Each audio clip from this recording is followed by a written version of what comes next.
Good evening. Please take your seats if you can. I'd like to welcome you all to the Monday, August 11th, 2014 meeting of the Falls Church City Council. Madam Clerk, let's first rise for the Pledge of Allegiance.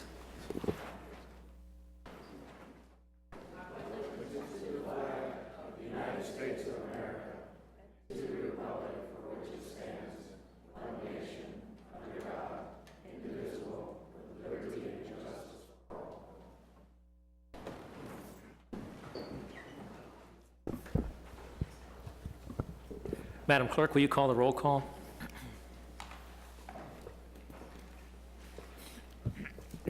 Good evening. Mr. Baruch? Here, and welcome, Celeste. Thank you. Ms. Conley? Here. Mr. Duncan? Here. Ms. Oliver? Here. Mr. Snyder? Here. Mr. Z? Here. And Mayor Tarter. Here. Thank you. We've got a new clerk. For those of you in the audience who do not know, Celeste Heath has joined us recently. She's replacing some pretty big shoes, but we're delighted to have you on board and would like to give you a warm Falls Church welcome.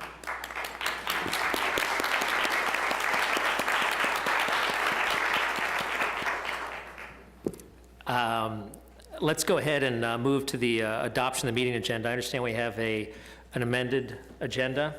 Do we have a motion to adopt this amended agenda? Mr. Mayor, I move we adopt the revised agenda for the meeting of tonight, August 11th, 2014. We have a second? Second.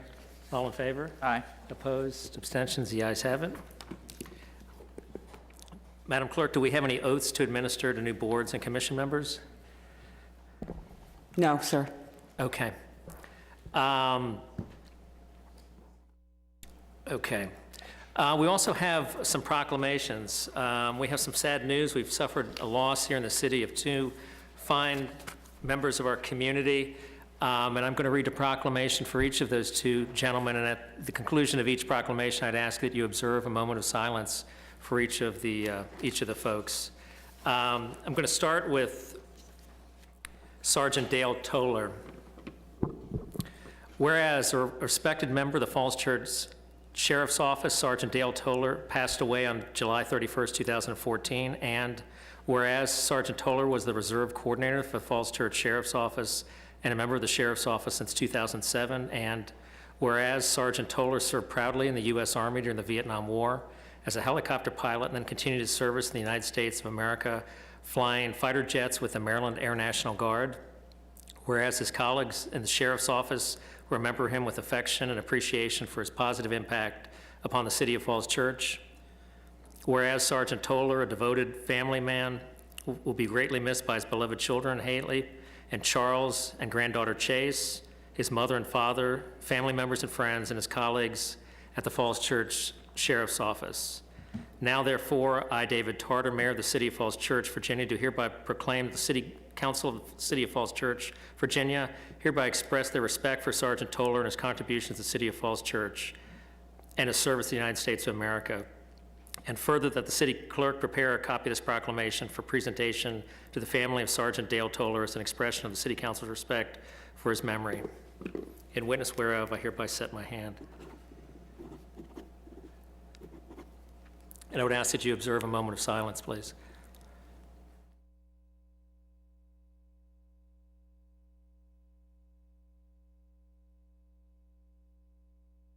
Thank you. The next proclamation is for United States Army Major General Harold Green, who is a resident of Falls Church. Whereas United States Army Major General Harold J. Green of Falls Church made the ultimate sacrifice in service to his country when he died in the line of duty while serving as Deputy Commanding General, Combined Security Transition Command, Afghanistan on August 5th, 2014 in Kabul, Afghanistan. Whereas Major General Green, a native of Albany, New York, was commissioned as an engineering officer in the Army in 1980 after earning his undergraduate degree at Rensselaer Polytech Institute in Troy, New York. Whereas in his 34-year career in the United States Army, Major General Green earned a reputation as a strong leader with a sense of humility who inspired those around him. Whereas Major General Green's awards include the Legion of Merit Medal, the Distinguished Service Medal, the Meritorious Service Medal, and the Army Commendation Medal, among others. Whereas Major General Green was a well-liked member of the Falls Church community and a fixture in his neighborhood, known for his morning runs. Whereas Major General Green will be greatly missed by his beloved wife Susan, cherished children Matthew and Amelia, family members and friends, and fellow soldiers. Now therefore, I, David Tarter, Mayor of the City of Falls Church, Virginia, do hereby proclaim that the City Council of the City of Falls Church, Virginia, hereby notes with great sadness the loss of a courageous and patriotic citizen of Falls Church and a true American hero, Army Major General Harold J. Green. And further, the city clerk prepare a copy of this proclamation for presentation to the family of Army Major General Green as an expression of the City Council's respect for his memory. I would ask again that you observe a moment of silence for Major General Green.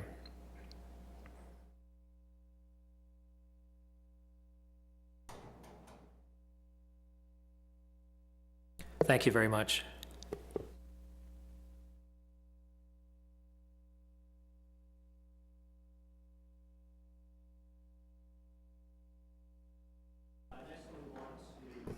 Public comments. I understand there's going to be, or there is a number of folks here tonight who want to comment.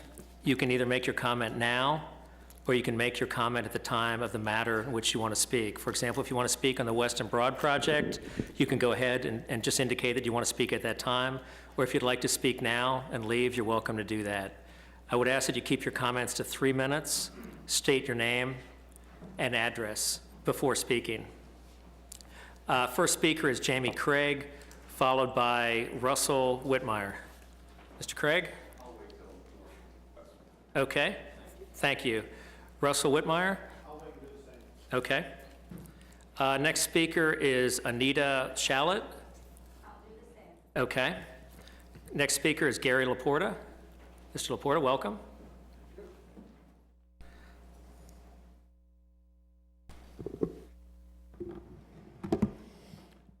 Good evening, Mr. Mayor, Council, and distinguished guests, not extinguished yet.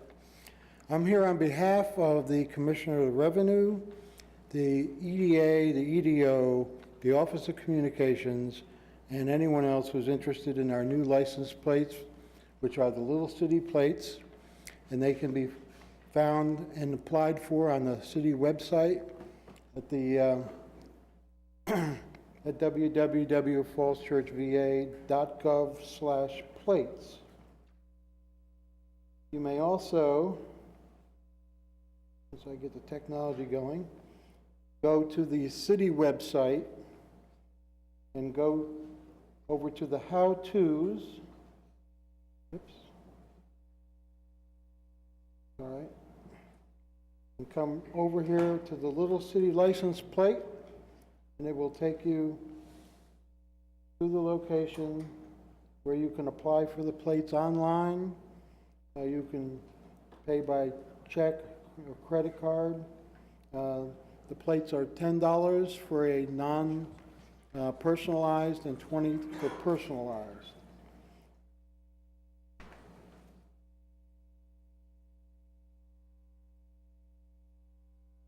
I say better get that. So, if you think our city's great, then you will love this license plate. It will show your City of Falls Church pride to everyone who sees your ride. So, with that, thank you. I'll defer to the Broad and West on my second slip. Thank you.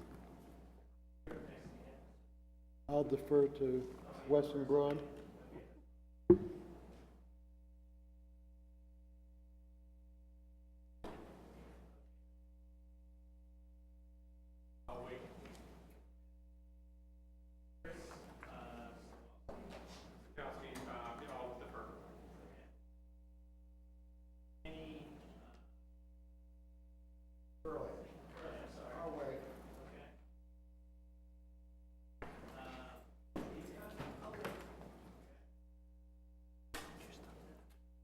Sorry. George Sala? Welcome.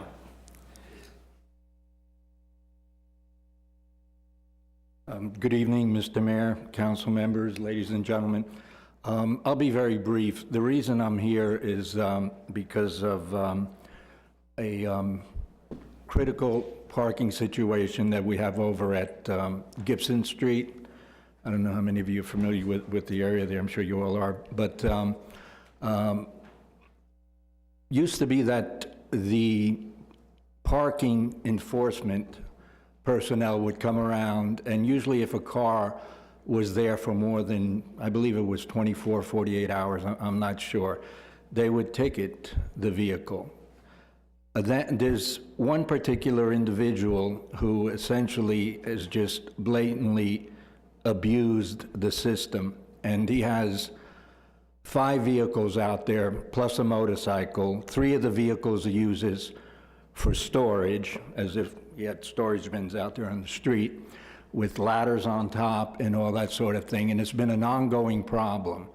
And it's just a lack of courtesy, et cetera, for everyone in the neighborhood. And there are some other individuals too. So I was here to see if possibly there could be some kind of quota put, because they're only 1-bedroom apartments. There should be no reason someone should have 6 vehicles out there using my storage units. And as I said, the police at this point refused to act on it. Because I think the last time we went to court, the judge just dismissed it. So it's an ongoing thing, and he just blatantly parks there, and you have women coming home with, it's an area there where you have a lot of single moms with kids, they can't park, and it's just reached the tipping point. So I'm here to see if something in essence can be done, because it's there's no place for that kind of conduct in the city of Falls Church. You know, we're not some junkyard, and it's just a blight on the whole community. So I just wanted to make everyone aware of it. Thank you. Mr. Shields, are you aware of this situation?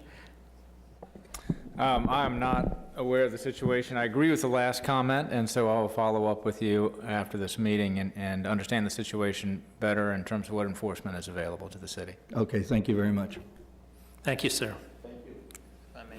Yes, Mr. Baruch. I think this issue came up in some other comments that we had received, if I'm not mistaken, and there may, and I believe the chief had some correspondence dealing with traffic issues, and it may be something that we may need to make some legislative changes to. So I would just ask the city manager to coordinate any parking enforcement legislation additional that we may need and bring it forward to the council at the appropriate time. Thank you. Our next speaker is Mark I'm sorry. Hi. Yeah. Okay. Thomas Colby? Okay. And Rohina Winters? Okay, great. Well, that's all we have right now. Do we have any written comments, Madam Clerk? I do have written comments, many on the Weston Broad project. Lisa Varouxis, 301 Grove Avenue, asked the council to consider the total number of residential units added by all mixed-use projects in the city. She expressed concern about the impact of additional units on the school system, parking, traffic, and on provision of city services. She believes that the density for the project is too high and that the proposed design for the intersection of Grove and West would not address traffic volume and speeds on Grove Avenue. Ms. Varouxis also questioned whether the location is the right one for a movie theater. She requested that the city council not approve the project plans as submitted. Kathy Kleiman, 203 Grove Avenue, expressed concern that the development would leave the West Street neighborhood with an unwelcoming structure. She said the existing businesses at the location serve the community and asked if it was necessary to give a new development special consideration. She expressed concern about increased traffic with more dense development at a location that already has a lot of traffic. Mark Massey, 204 Grove Avenue, said that he finds the project offensive and believes it is not what the citizens of the West End need. He said the design is a fortress and will change the mood of the West End. He said changing the traffic pattern on Grove Street is not the answer to traffic congestion, and that adding a large number of people to an already crowded area will negatively impact the community ambiance, traffic volume, and school enrollment. Oh, were also concerns. Dave Mercer, Grove Avenue, said that he believes that a project of this density is not going to benefit nearby residents. He said the 7-Eleven and gas station benefit most in the area, and the other businesses have survived because they have a value to the community. He expressed concern that taxes have not been lowered, as well as concerns about lower water pressure, increased traffic, increased school enrollment, and parking problems related to the proposed development. He questioned why the restriction on Grove Avenue would be changed for a developer. He asked the city council to reject the proposal. Monica Fries, 415 Poplar Drive, expressed her strong support for the project. She said that she is excited about the prospect of additional retail and eateries within walking distance. She expressed strong support for a movie theater at the location. Michelina P. Bonanno, PhD, Fowler Street, said that her daily commute involves a drive down Southwest Street and across Broad Street twice a day, and the traffic at rush hour is a nightmare. She questioned adding more buildings and residents in light of traffic congestion. She asked the city to do a human impact survey and consider the population that already exists. Cynthia Wackerbarth, 304 Walnut Street, stated that she utilizes the city Sunoco, and the green landscaping at the station adds to the quality of Falls Church, as do many of the other small businesses at the location. She expressed concern that the type of retail proposed will only create traffic and a loss of community unless the developers consider small businesses. Tom and Jennifer Bain, 310 Grove Avenue, are encouraged by the evolution of the project and think the latest proposal is a significant step in the right direction. Their primary concern is the traffic and parking impact, and they believe closing Grove at West Street is the only way to prevent cut-through traffic and overflow parking.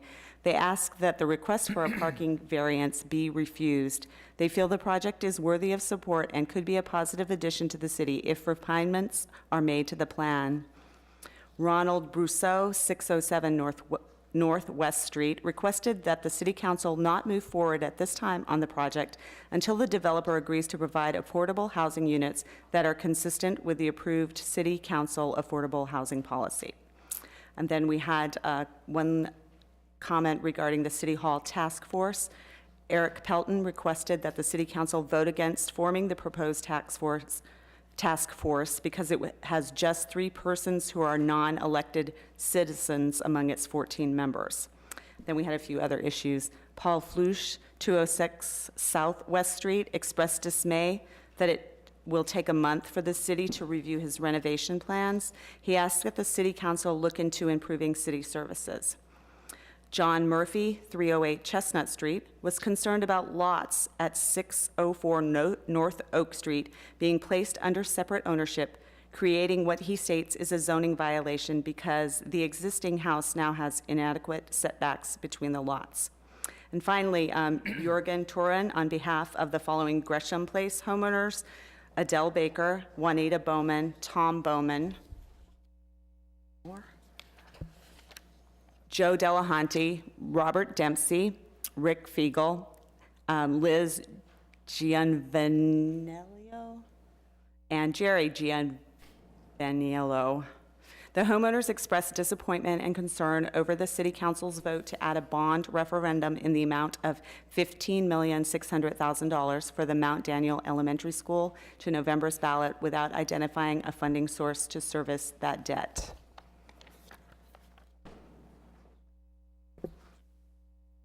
Is that it? Thank you. Do we have any council requests? Mr. Duncan? Just one, Mr. Mayor, that last letter that the clerk read from Jorgen Turin, could you just make sure that that gets forwarded to the school board?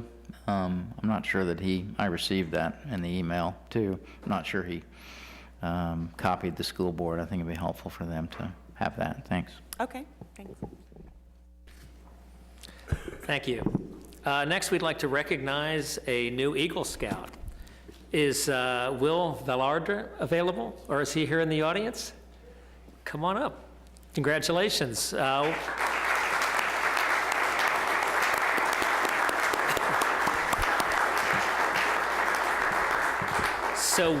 Will was made an Eagle Scout on February 23rd, 2014, and a part of what he did to become an Eagle Scout was organize a drive for the collection of books, clothing, movies that were sorted and packed and given to, I'm probably going to not say this right, but Hamburg Deutsche Seamen's Mission for delivery to sailors around the world who utilize the center when the ships are docked in Hamburg, Germany.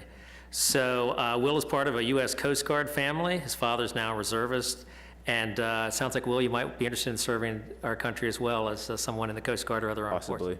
Okay, that sounds good. Congratulations. Well, why don't you come on up, maybe get a picture with council. We're delighted to have you here today and congratulate you on your accomplishments.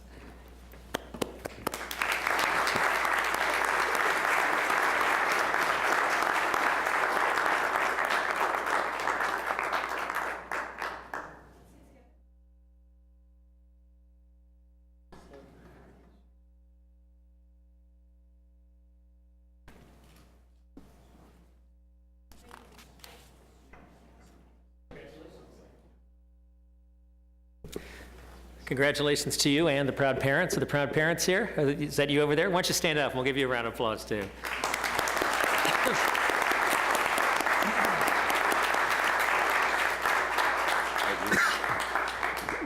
Thank you all for coming out tonight. Next, let's go on to the report of the city manager. Mr. Shields. Thank you, Mayor Tarter, members of council. Just a few things to report on. One, if you could mark your calendars, the Fall Festival is coming up soon. That will be on September 13th on Saturday. I wanted the council to be aware that construction is going to start in August at the Tinner Hill Historic Site. We're very excited about that project with the Northern Virginia Regional Park Authority, and people should start to see progress on that project with the construction of the pavilion again in late August. Please keep an eye out for the new wayfinding signs related to the Tinner Hill Historic Site. Right now, they're at the close to Trips Run on 29 as you head into town, noting some of the historic sites in the city, including the Henderson House and ultimately the Tinner Hill Historical Site. Those wayfinding signs were procured with the help of Delegate Simmons and with a state grant. And much thanks to Cindy Mester and Catch for getting those up. The signal at Pennsylvania and Broad, we're waiting on the final mast arm for that project, and we expect that in the next 2 weeks, and then that signal will go live, and we'll get more information as to when exactly out to the traveling public, but also to council as to when we expect that date to be, which will be very shortly. And lastly, we have a community meeting tomorrow night, Tuesday night at 6:30 p.m. in the Dogwood Room here at City Hall on the Miller House, on the future disposition of the city-owned property located at 366 North Washington Street and commonly known as the Miller House. That property traditionally has operated as a group home for adults with intellectual disabilities, and we're considering the future use for that property, including potentially that future use redeveloped for that purpose. The council has been briefed on this, and the council's last direction was to engage with the community on this proposal, then come back to the council with some additional public comment. And so that is the purpose, again, of tomorrow night's meeting at 6:30 in the Dogwood Room. I said that was last, but there's one other important thing I did want to note. Fairfax County, as the council is aware, is conducting a comprehensive plan update for the Seven Corners area. And a task force was appointed to work with the county staff on this effort. And city planning staff have been attending task force meetings and monitoring the planning effort. Last Monday, the Planning Commission and the Citizens Advisory Commission on Transportation received a briefing by county staff on the draft plan as they're seeking input from the public and from the city. The overall effort is geared towards the revitalization of the commercial area. And per its namesake, a principal challenge of the area is the bottleneck of Route 50, Route 7, Hillwood Avenue, and Wilson Boulevard. As the county works through that, in the draft plan, new transportation facilities are being discussed. And I've passed out to council one of the schematics on page 31 of the draft plan. And it shows a potential new transportation facility that would be a ring around Seven Corners. And it does have part of it conceptually within the city limits. From an initial review, we are concerned about the potential impacts on Hillwood Avenue, the economic viability of the commercial land that road cuts through, and impacts potentially on Fort Taylor Park, among other potential concerns. And so we are in the midst of drafting a letter to the task force and Fairfax County to lay out these concerns and more broadly, the fact that on the boundary between the city and the county, such transportation planning must be, by its nature, a collaborative and not a unilateral exercise. The task force is planning to come to the council on September 15th, and we want this correspondence to get to the county well in advance of that so that we can use that time as productively as possible. The plan is intended to go to the County Planning Commission and the County Board later in the fall, and so they are in the public comment period, but these important comments we do want to make sure are received by the county, and we'll work to affect that. Council comments, questions about this important matter? Mr. Snyder? Just to underscore that this will be both a political and technical outreach to the county, reminding them and hopefully in a positive way that the city has a significant interest here on behalf of our citizens that will not be ignored. Thank you. Other comments, questions?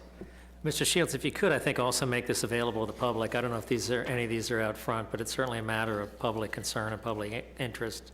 And so I'd ask that maybe if we can, before the night's up, to print out a few more copies of these and have them out front for members of the public who are here tonight to give a chance to take a look at those.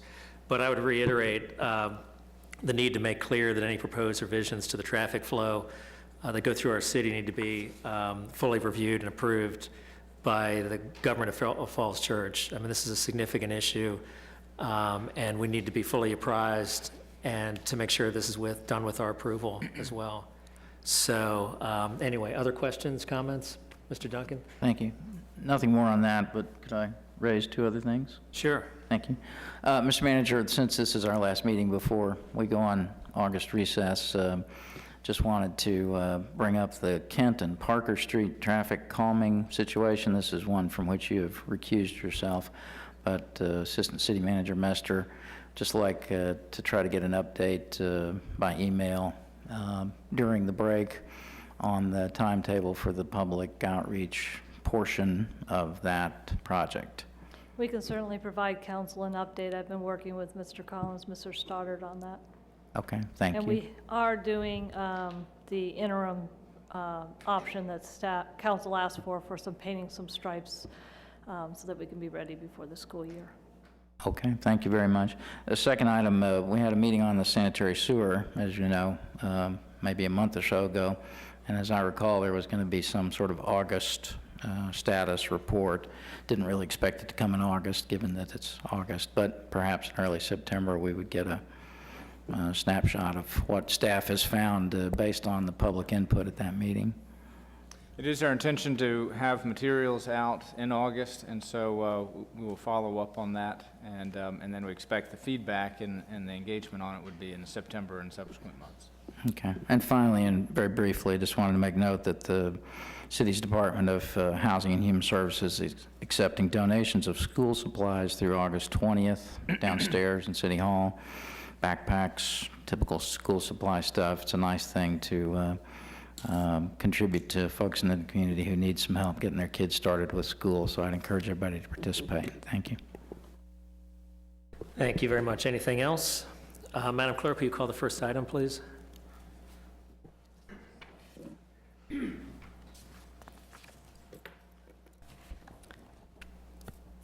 TO 14-27, ordinance to amend Chapter 35, Stormwater, Article 1, Stormwater Management of the Falls Church City Code. Thank you, Mr. Shields. Staff report. Mayor Tarter, members of council, I will give a brief report. Jason Whitstrom, I believe, is in the audience to answer any questions that the council has. This proposed ordinance relates to the city's regulatory activities for new development in the city, and they are state mandated, and they are technical in nature. The council took the major action to follow the state mandate to update our stormwater regulations back in May. In the General Assembly session, which ended this past spring, there were additional technical corrections, and DEQ has ordered the city to, and all cities and counties across the state, to enact these changes. They are technical in nature, and so explaining exactly what their impact is in any kind of realistic way that citizens can understand is not easy to do. It is mostly and just in terms of the city's interface with DEQ and the administration of these stormwater regulations. And so, again, I think the key thing is it's a state mandate, and if anything, it does lessen some of the regulatory burdens on property owners and those engaged in redevelopment or development activities. Questions? Any questions from members of council? If there are none, then I'll open this matter to the public. Is there any member of the public that wishes to address this matter? Seeing none, the matter is closed to the public. Are there any council comments? Want to entertain a motion? Vice Mayor Snyder? Yeah, I do have a question. I note that for development, the square footage was 2,500 square feet that you had to disturb in order to trigger certain regulatory requirements.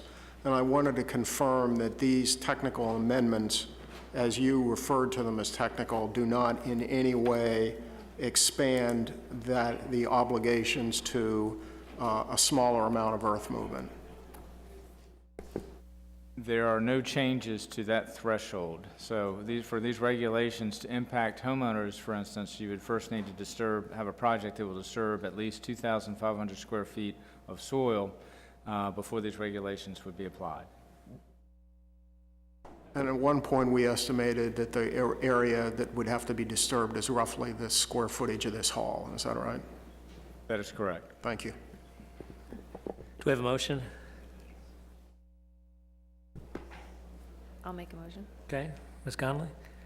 Make a motion to adopt TO 1427 on first reading, schedule a public hearing and second reading for September 8th, 2014, and to advertise the same according to law. Do we have a second? Second. Madam Clerk, will you call the roll call vote, please? Mr. Baruch? Yes. Ms. Conley? Yes. Mr. Duncan? Yes. Ms. Oliver? Yes. Mr. Snyder? Yes. Mr. Z? Yes. Mayor Tarter? Yes, And the motion carries. thank you. Will you read call the next item, Madam Clerk?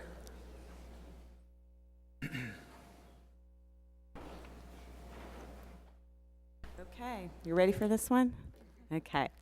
We have TR 14-29, resolution to amend the comprehensive plan of the City of Falls Church, Virginia, to change the designation of approximately 3.9 acres of land located at the northeast corner of 110, 112, 112A, 212, and 212A Northwest Street, 920, 922, 924, 926, 928, 930, 932, and 934 West Broad Street, and 919, 921, and 925 Park Avenue. Real property code numbers 51-202-009 through 51-202-015, 51-202-004, 51-202-005, 51-202-028, and 51-202-028 outlot from business and low-density residential 6.0 to mixed use on the city's future land use plan map on application by Spectrum Development Company, LLC.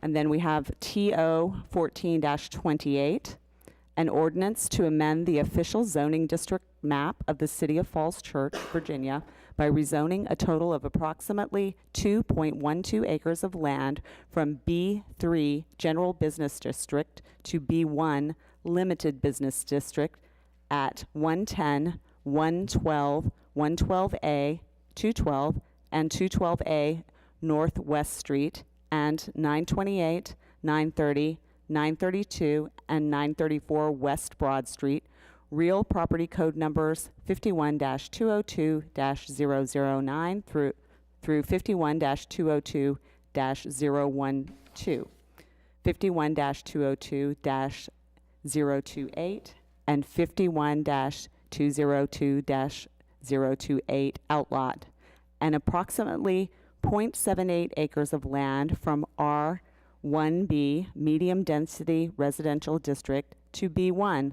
Limited Business District for residential properties at 919, 921, and 925 Park Avenue, real property code numbers 51-202-013, 51-202-014, and 51-202-015 on application by Spectrum Development Company.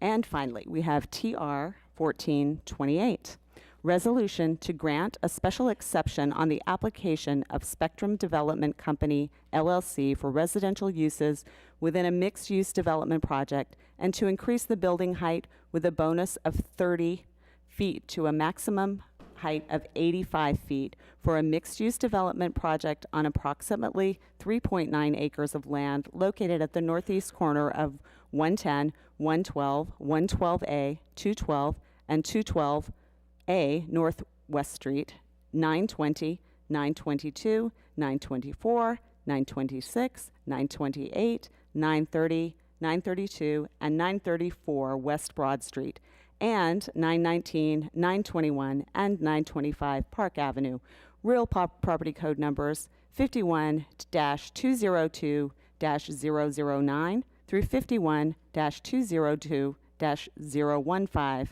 51-202-004, 51-202-005, 51-202-028, and 51-202-2028 outlot known as Broad and West by Spectrum Development Company, LLC.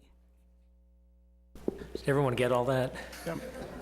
Yeah, Mr. Mayor, could the clerk repeat that, please? It's a good thing we're not paying her by the word.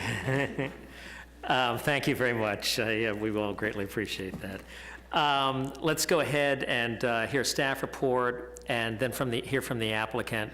And I would ask that both staff and the applicant, if at all possible, keep your presentation at 10 minutes each.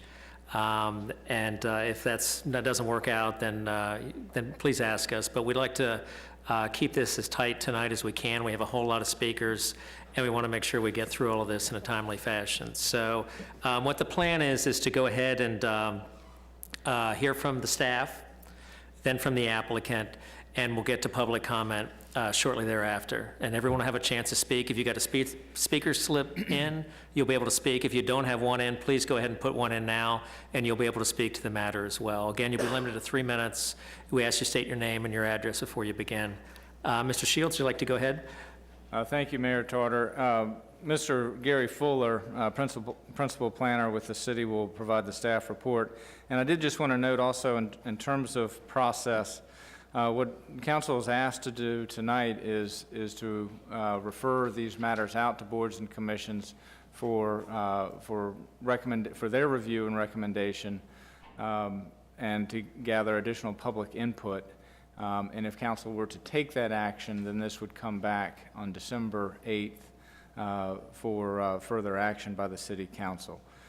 Also, by way of process, you had noted the order of presentations, and we would also recommend to the city council that after the staff report and the developer's presentation, we could receive questions from council, and then after those questions, immediately go into the public hearing before entertaining a motion or motions on the applications, simply to be able to get the public comment before the substantive comments on the project occur by the council. And so with that introduction, if I could ask Mr. Fuller to provide a staff report for the project, and then that will be followed by a presentation by Mr. Batten and the developer team with Spectrum on the project itself. Right, thank you. Gary Fuller with the Planning Division. The applicant and developer is Spectrum Development Company, LLC, and they're proposing a major mixed-use redevelopment project called Broad and West. It's in the northeast area of the intersection of West Broad and Northwest Street, and it is to be consolidated, involving 11 properties and encompassing almost 4 acres.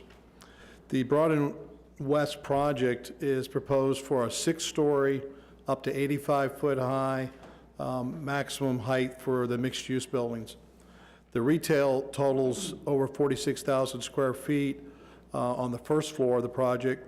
Residential rental apartments, 253 units are proposed on the 2nd through 6th floors, and a 150-room hotel on the 2nd to 6th floors on the structure's southeast quadrant of the site, and then a 4 to 5-story condominium residential multifamily with 67 units on the northeast quadrant of the site, with an underground parking garage of 3 levels, 1 surface-based, totaling 719 parking spaces.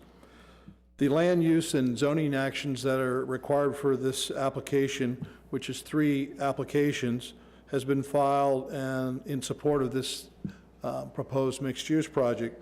It requires legislative action by the City Council with mandatory recommendations by the Planning Commission. The first is a comprehensive plan map amendment, and the designations currently are business and low-density residential. The change is requested to mixed use for the entire site. Secondly, a rezoning, which is a zoning map amendment. The current uses are B3 and R1B zoning, and there is some existing B1 business district zoning.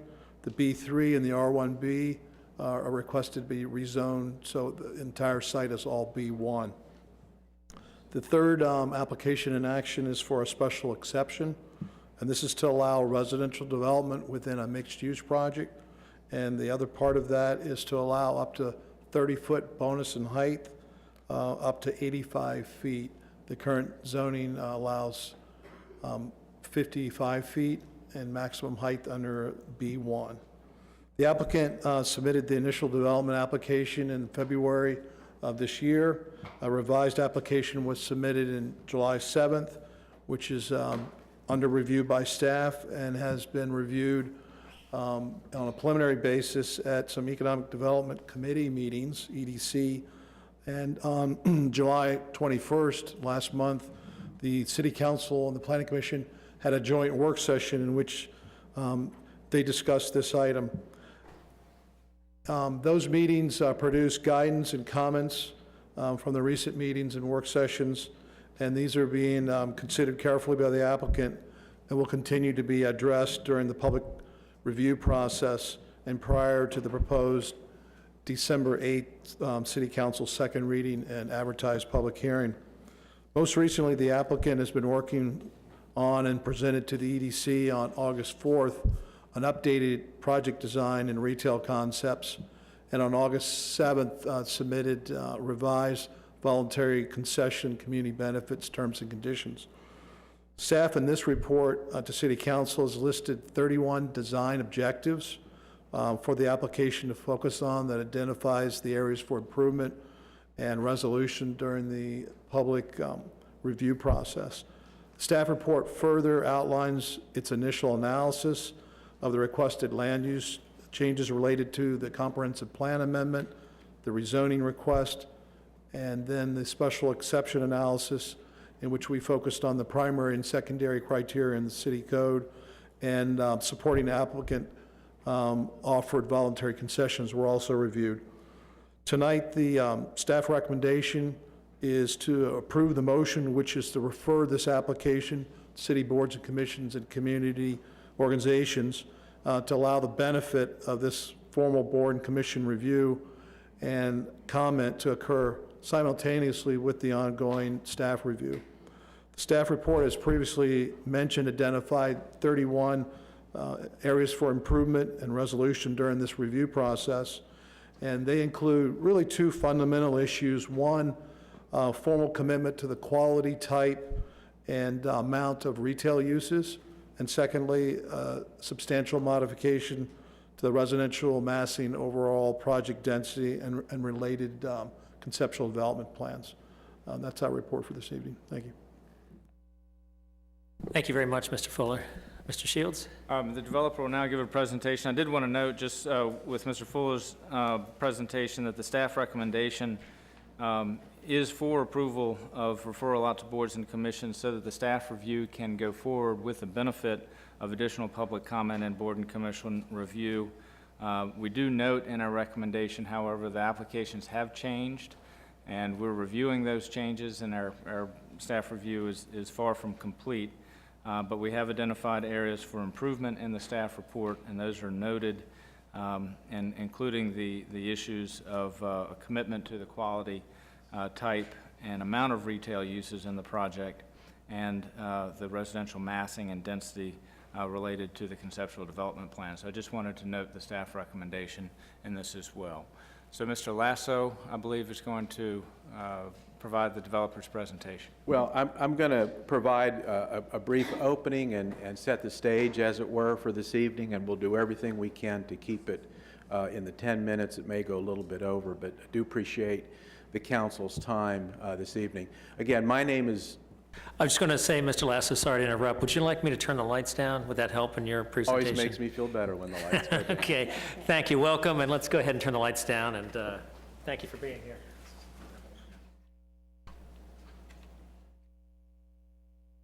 I think that's good. Thank you very much, Mr. Mayor, and members of the City Council. Again, my name is David Lasso. I'm with the Venable Law Firm, and I'm here this evening representing the applicant, the Spectrum Development, LLC. Very briefly, the principals are here this evening. This is Peter Batten. This is Dick Buskell. They are master developers, is the term in the field, and they have a specialty in retail development, and they've been doing that for a couple of decades. The team that you have before you this evening includes Walter L. Phillips, a local engineering company. Antoinette Aguilar is here, our professional engineer. The traffic consultants, as well as an associate. I mention that because they're well known to the city, used by the city from time, and they're going to play a key role in these transportation questions that a number of citizens have raised this evening and will raise in the future. And those resources can be directed at those questions as they come up. Our retail consultant is Street Sense. That's a firm that should be familiar. They helped develop the city's original city center plan, still used from time to time by the city. They're the retail consultant. The architect is GTM Architects. Jeff Whitman with that firm is here tonight. And we also rely upon Delta Associates, one of the preeminent firms in physical impact analysis, to guide us. The city has seen this team present to you since probably June of 2013, and the project has undergone a number of changes.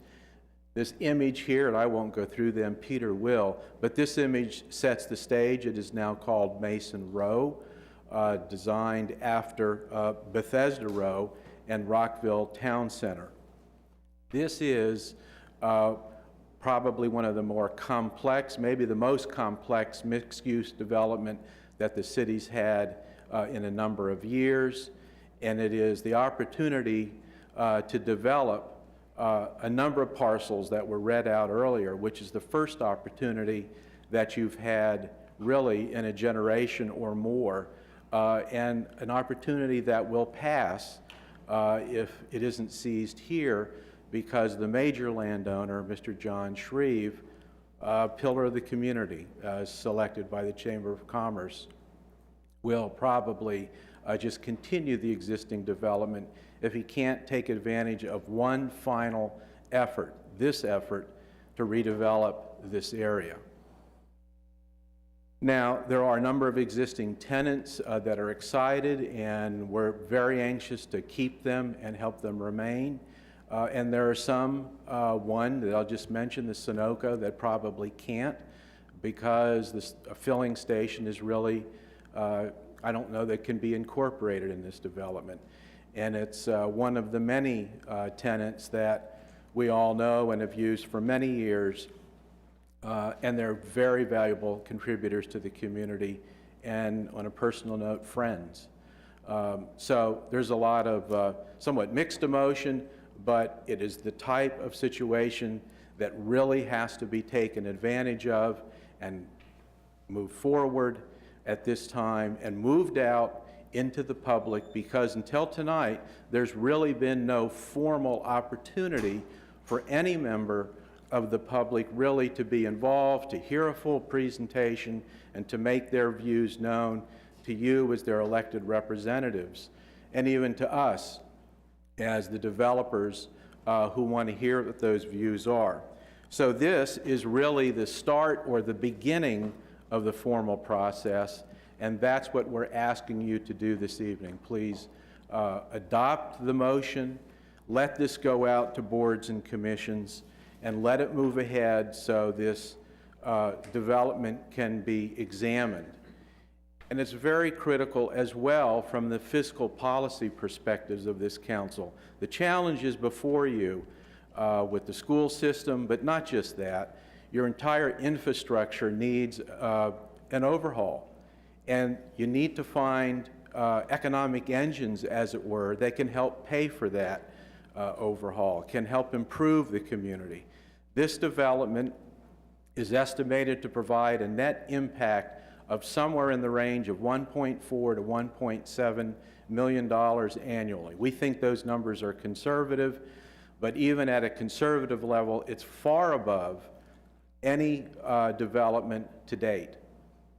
Again, $1.4 to $1.7 million annually. That includes any educational cost from students that might come out of this development. So they will be paid for by those operating taxes that are coming to the city, and then there's that net income above and beyond that. And again, that's not counting $7,500 per unit that will be contributed by the developer for every apartment unit that's created, about $4,000 per unit for every condominium unit that's created.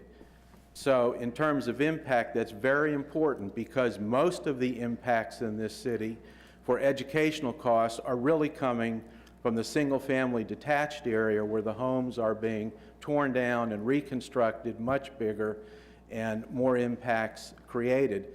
Those new homes pay no increased capital contribution to the school system, and as you know, they are a net generator, or rather a loss in terms of overall income.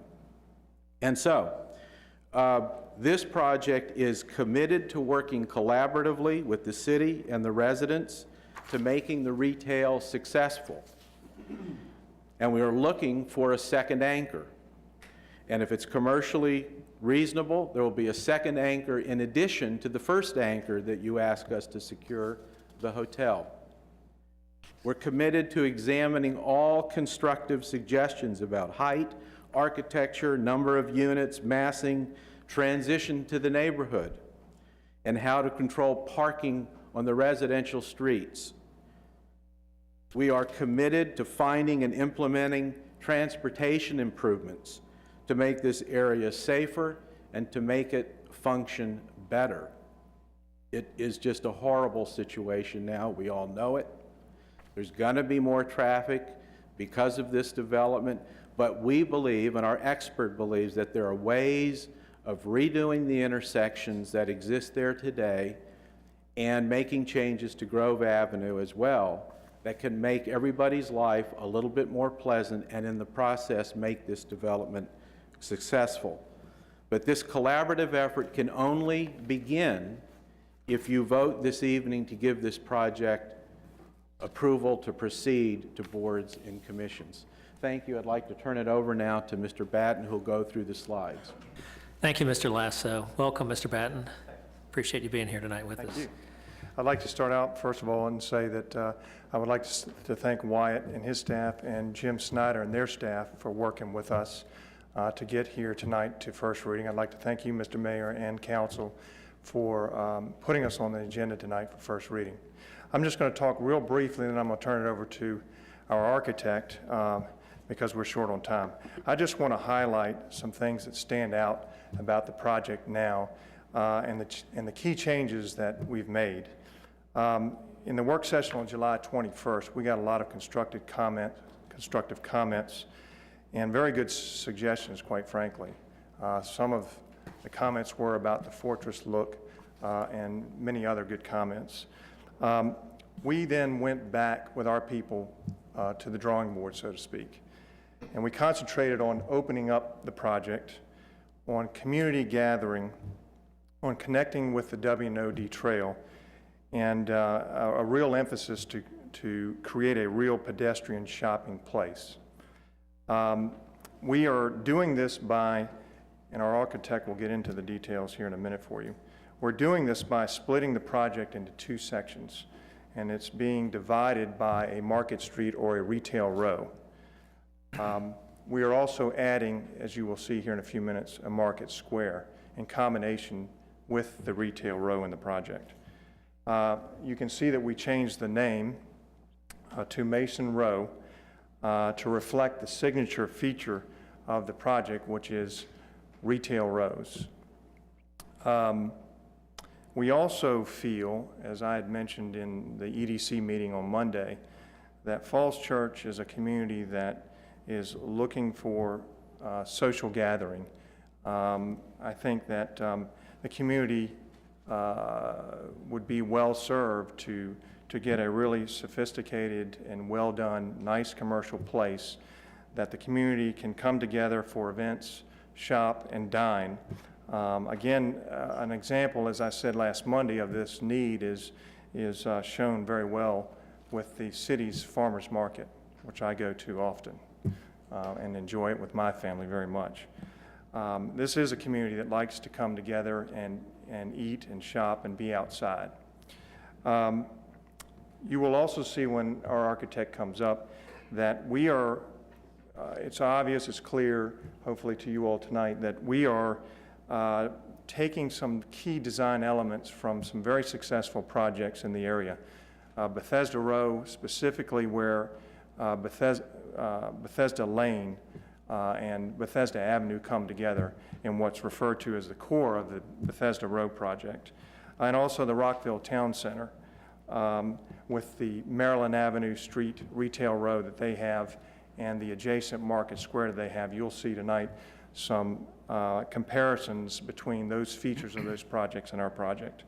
Our project has 136,000 square feet in total commercial, and that consists of the hotel, which is about 80,000 square feet, and the retail, which is somewhere just north of 46,000 square feet.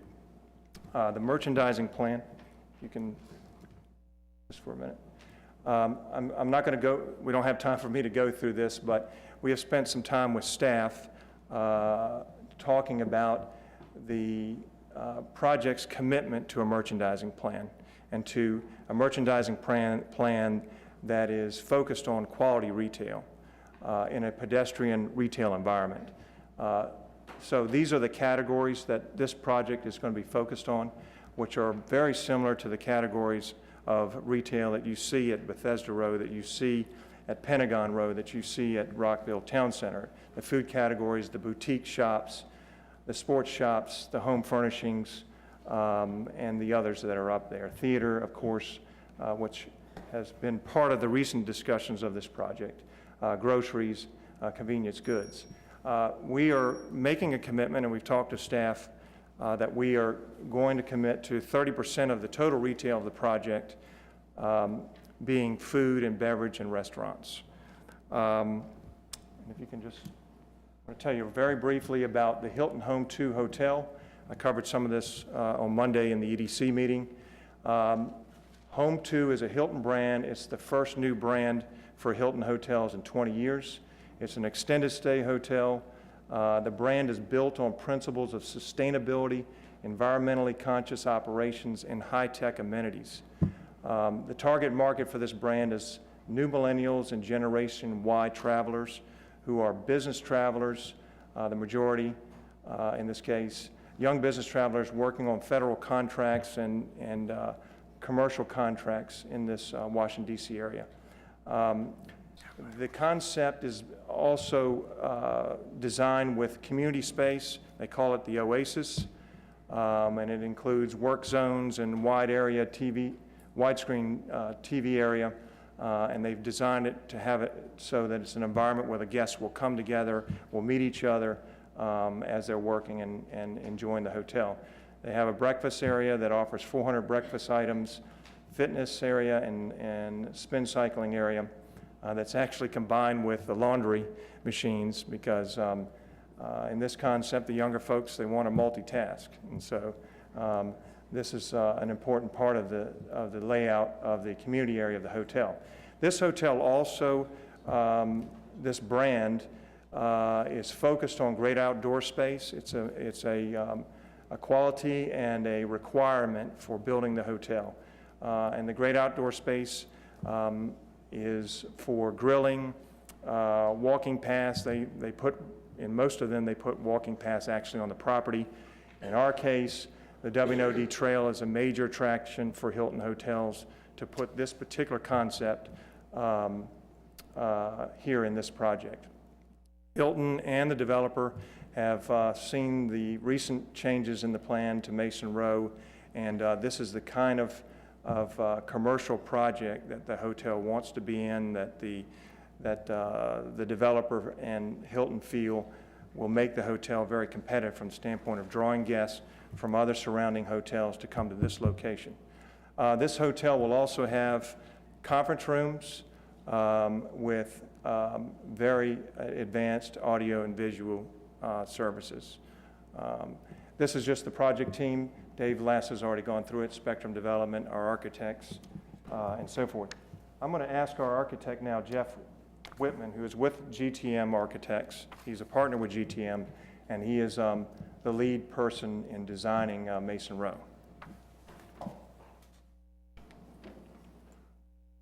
Good evening. As Peter alluded to earlier, he had mentioned that we went back to the drawing board. It's somewhat of an understatement. Our last meeting was very helpful because it made us refocus our thoughts. One, the openness that he'd mentioned. Also, that we realized that the building itself had become building-centric. It wasn't public space-centric, what we were trying to achieve. So that public space-centric focus that we're now working on now as a starting point of our project was related to, as he said, the shopping row, or what we're calling Mason Row, and also a market square added to it. Now the precedent for this, as you see, this is Bethesda Row. It's it's sort of the heart of a large mixed-use project in downtown Bethesda, where it has pedestrian. This is a pedestrian-only plaza with a lot of street front shopping and a lot of pedestrian-friendly shopping and outdoor seating. You'll notice also that there is a grand entrance on the slide at the top there, where we're able to really begin to sort of distinguish itself as a place to go. This is a view of also Bethesda Row along Bethesda Avenue. You can see the arch there of the slide we just saw previously. This works very well in the fact that it ties in the sort of street frontage of shops and retail and restaurants into this new promenade, or this new pedestrian-only plaza along Bethesda Road, or Bethesda Lane is what it's called.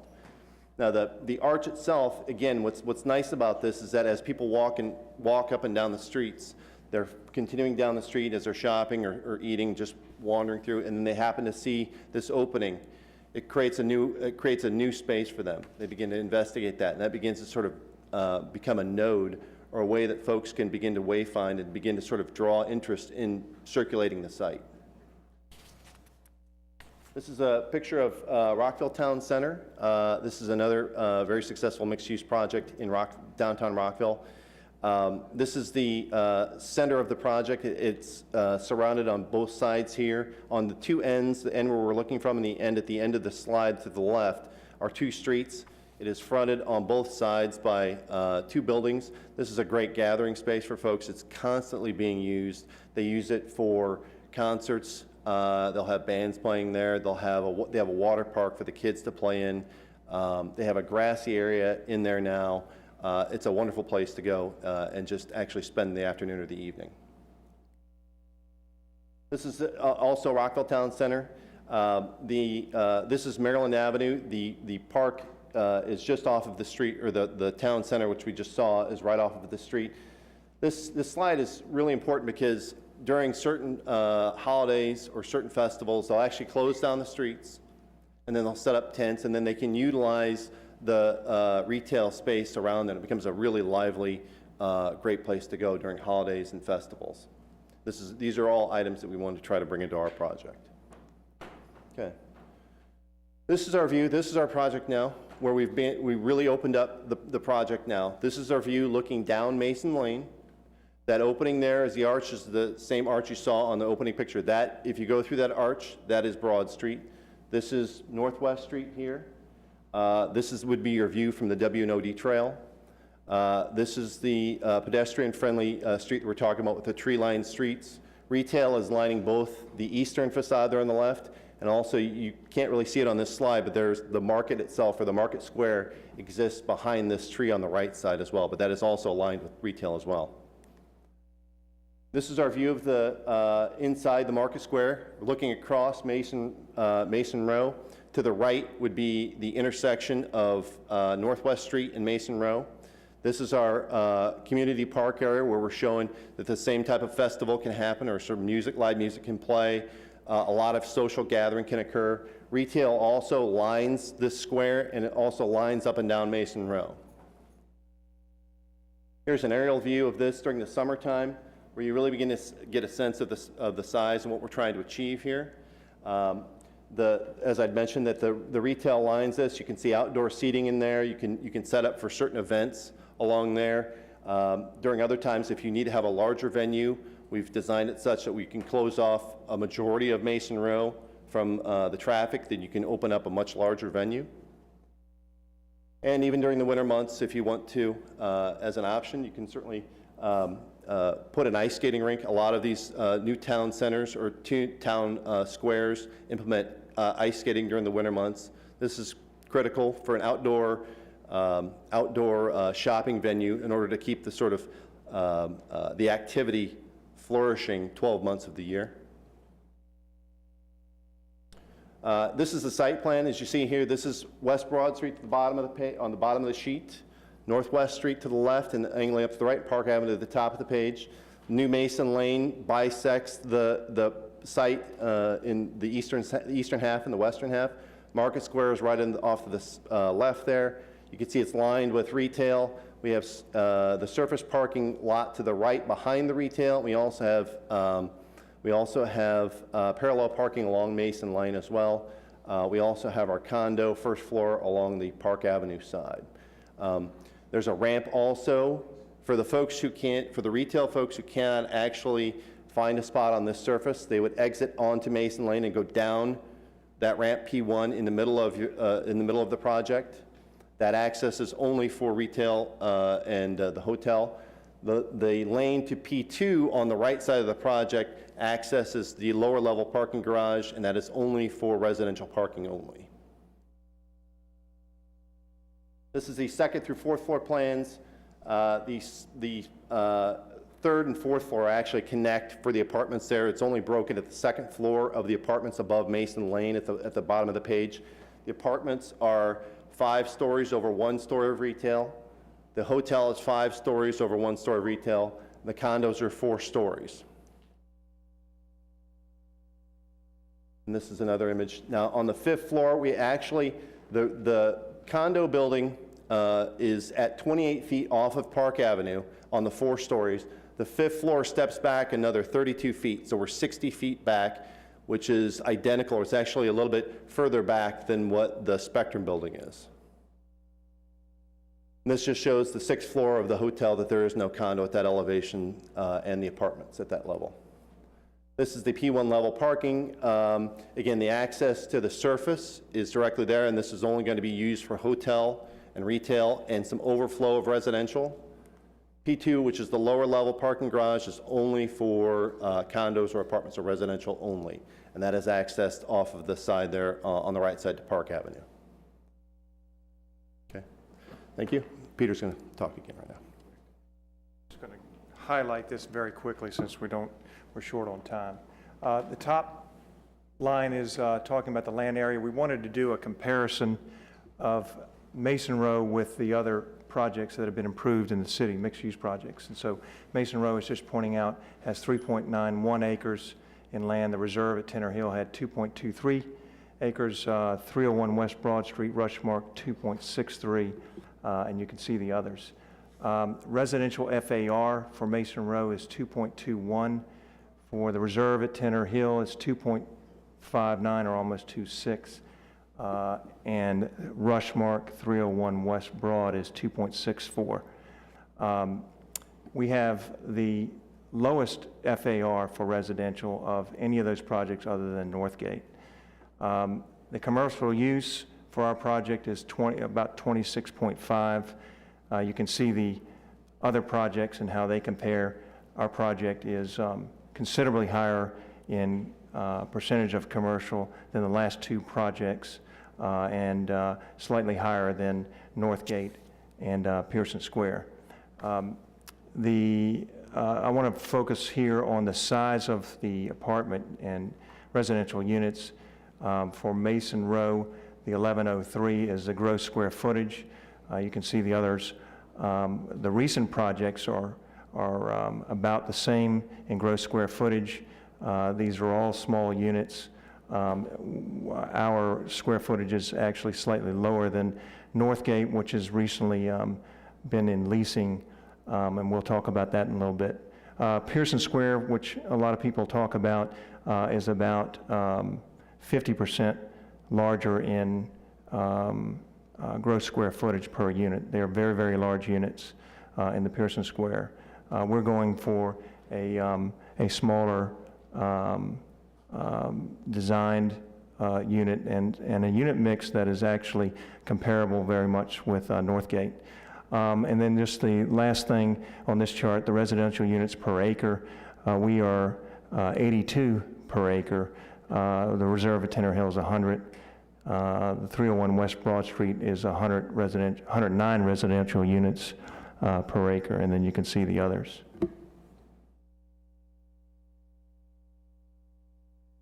This is just our residential massing, the retail, the hotel, the condominium building, and the mix of uses, the rental apartments, and the number of units and the mix of units.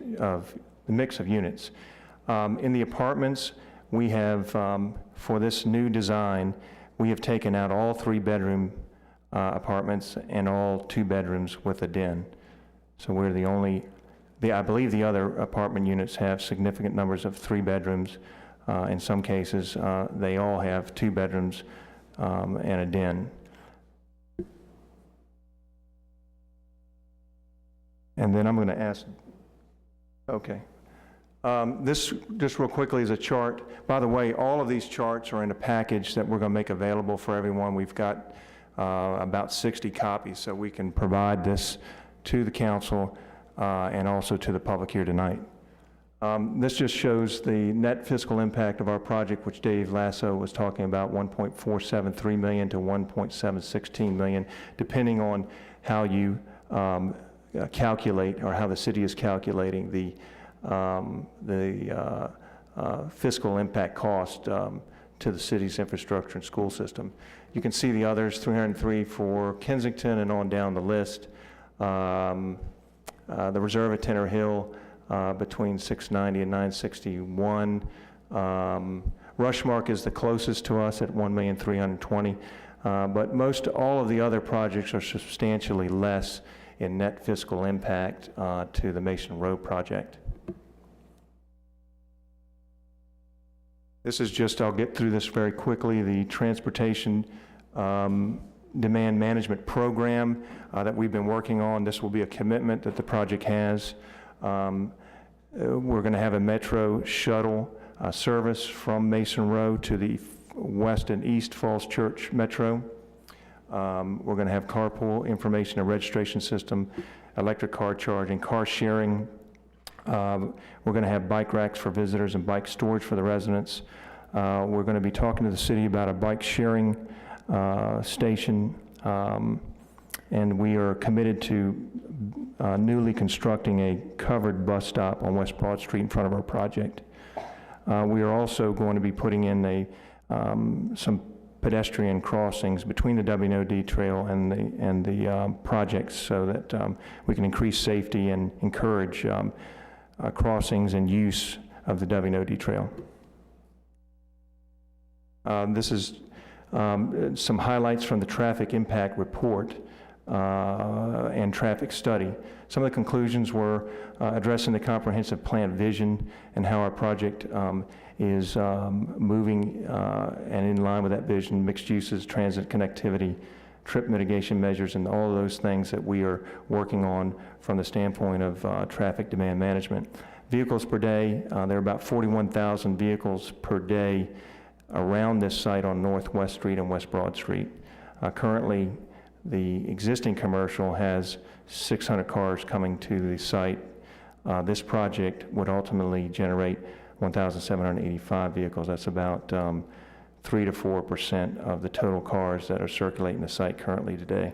The transportation impact with this new development, according to our study, referring to the future 2019 intersection levels of service with this new development will remain consistent with existing conditions. So the capacity in the roads around us and the intersections is very sufficient for a project like this. The problem that we're all talking about is the existing design of the roads around our project, which are causing problems today, and we think that there are things we can do to improve that situation dramatically. This just quickly is a diagram drawn by our engineers at Walter Phillips, which the red lines show the, this is a result of the discussions we've had with city transportation and our traffic consultants and our engineers.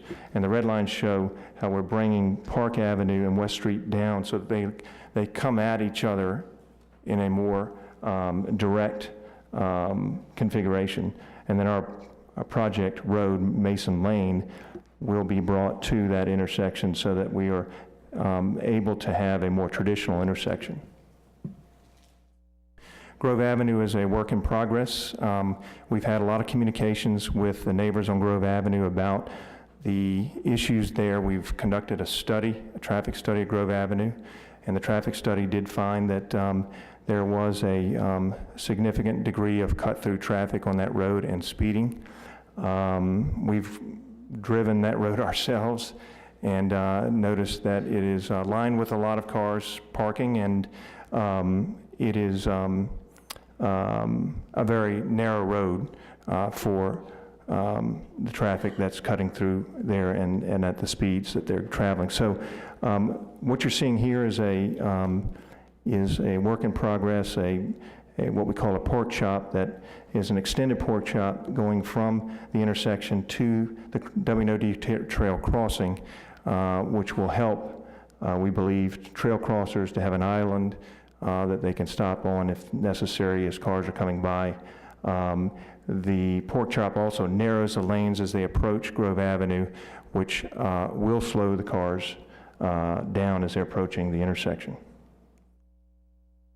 Some additional traffic and parking mitigation measures that we are considering, that we think that from our discussions with our neighbors, that there's a real need for us in the city to work on and consider. One is a replacement of the speed bumps. This thing is awful low. The speed bumps on Grove Avenue, they're very, very small. And we think that going to a speed platform like what you see in Arlington County could have a significant effect on the speed of the cars and the amount of cut-through traffic on Grove Avenue. We also think that permit parking should be considered for the north side of Park Avenue, and also for Grove Avenue. That needs some further discussion.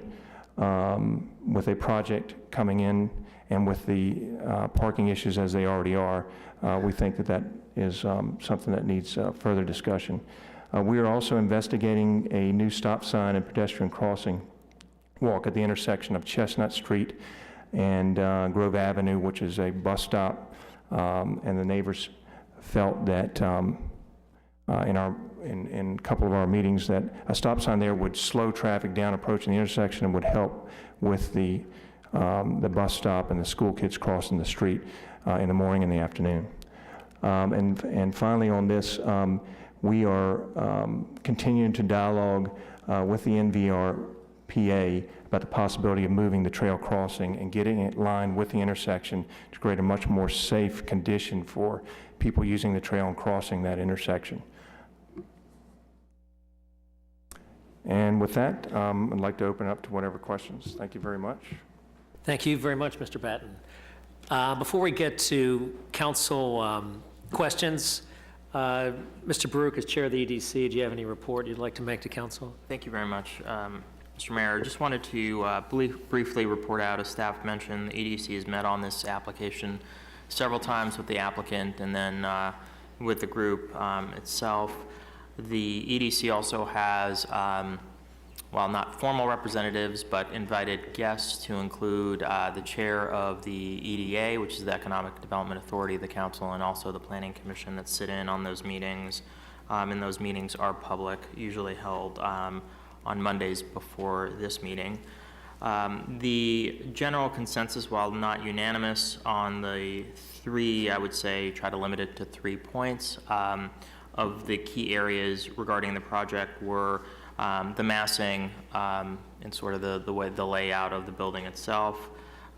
2 was the need to identify and secure a second anchor, and then there's also been some discussion about residential density and massing as well. So those were the key areas that the Economic Development Committee focused in on. One thing I'll just point out for the benefit of the public is that the Economic Development Committee's goal is to really look at the economic aspects in the development program of the project and not, or at least we try not to focus in on sort of the architectural pieces, massing issues, but look at the overall development program and what the economics and various usage means for the city. So that's really the focus of the group, and that's why most of our comments tend to be on the economic and development program rather than some of the other issues. Thank you. Thank you. Questions for staff or the developer? We'll get to comments in a few minutes, and we'll get to public comment as well in just a couple of minutes. So we have questions for staff right now or the developer. Mr. Z? I just have one hopefully simple question here with regard to the proposed motion. Heretofore, we're talking about including the city's boards and commissions, yet this motion only names a few of them. Does not, for example, include the Architecture Review Board and others. I'm just wondering, was this something that's implied or just has just been missed in all this? Because I would like to see it include all the boards and commissions. Mr. Baruch, do you have a response? Yeah, I'm just looking at the motion, both on the one that I'm proposing to provide and also on the other motion. I believe that they are included, the Architectural Advisory Board, Catch, Economic Development, Housing Commission. I think they should all be there. And they're also in my motion as well, unless we're somehow missing them. The ones that are listed are the ones that have typically weighed in on development projects in the city. It is not a inclusive list of every board and commission in the city, but it is those that have traditionally weighed in on development proposals. Would there be a problem to include all of them? We could revise the motion to say simply something that would include all the city's boards and commissions, including the following. Mr. Baruch? Since I haven't made my motion yet, I can add that into the motion as well. Well, that shouldn't be a problem. That can be done. The reason it's not done is because each of these packets is really large, and so getting it out to that larger group, I don't know how many more boards and commissions there are, but it's a pretty significant number. I mean, it's in the teens of additional boards and commissions, and so that's the reason it was phrased this way. But if that's the council's desire, we will do that. But there is a additional effort with that. Mr. Z, would you like that added in? I'm happy to do that.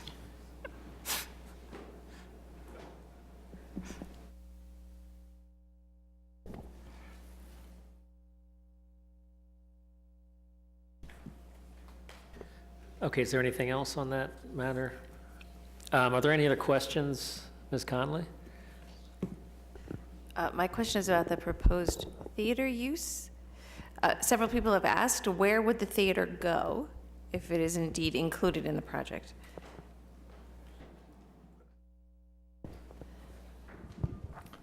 The theater would have restaurant space and lobby space on the surface ground floor, and then the theaters would go underground.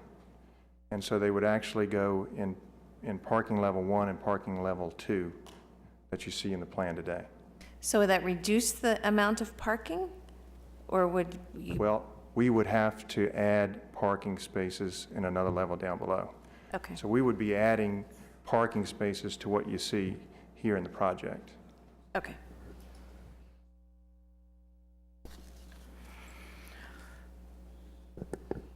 Mr. Duncan? Thank you, Mr. Mayor.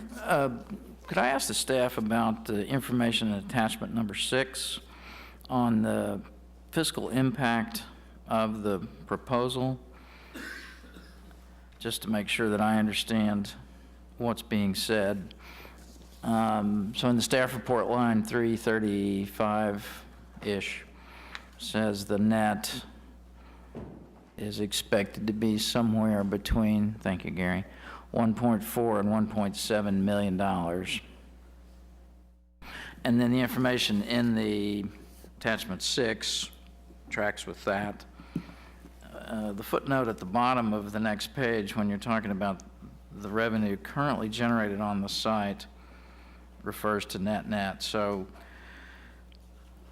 if the current site, as it says here, generates $192,000 per year, and the proposal would generate a low of 1.4 million or a high of 1.7, does that 1.4 and 1.7 figure include the 192 or not? It does not include that. In other words, the figure is based on the new project replacing the existing uses, so the existing uses are not subtracted out of that. Okay, so bear with me here. So if the current site throws off about 200,000 and the new site threw off, let's say, 1.4 to 1.7. then the net, the additional money that we would have to work with at budget time would be about 1.2 to 1.5 million. Is That's that correct? Yes, that is. Okay, and on the current tax rate, 1.2 to 1.5 million is somewhere around 3 to 4.5 cents. Is that about right? 4 to 5 cents. 4 to 5 cents. Okay. So we're talking about a difference of 4 to 5 cents in terms of the revenue generated by the proposed site compared to the revenue generated by the current uses. Is that correct? That's what I understand from the manager, yes. Okay. Okay. Thank you for walking me through that. I appreciate it. Sure. Mr. Baruch? A couple questions, and I'm happy to ask them, a few of them now, and then yield my time, and then ask the remainder of the questions. Couple questions for staff. This area was originally not zoned as mixed use to residential, is that correct? Yes, the current zoning, in terms of the zoning, we have a MER designation, and we used to have that on the south side under our comprehensive plan, where the Rite Aid side, and that designation was taken off during the last comp plan update in 2005. And so It's business over there. It used to be a mixed-use overlay on the comprehensive plan. So it's fair to say when we last did the comprehensive plan and the amendments, that this area was intended to be business. And Now we're making a change to that comp plan, which is actually sort of unique, I would say. You are correct in that it was business in the last comp plan, and it was business in the comp plan before. And then, in addition to that, the applicant's seeking a rezoning and 2 SEs, one special exception for residential use and another SE for a height bonus. That's correct. Okay, so absent variances, this applicant essentially is asking for almost everything that's possible with legislation. Is that a fair statement? Yes, this is the most legislative actions we've had in a mixed-use project. And we're not even at variances yet, which will come through the site plan process.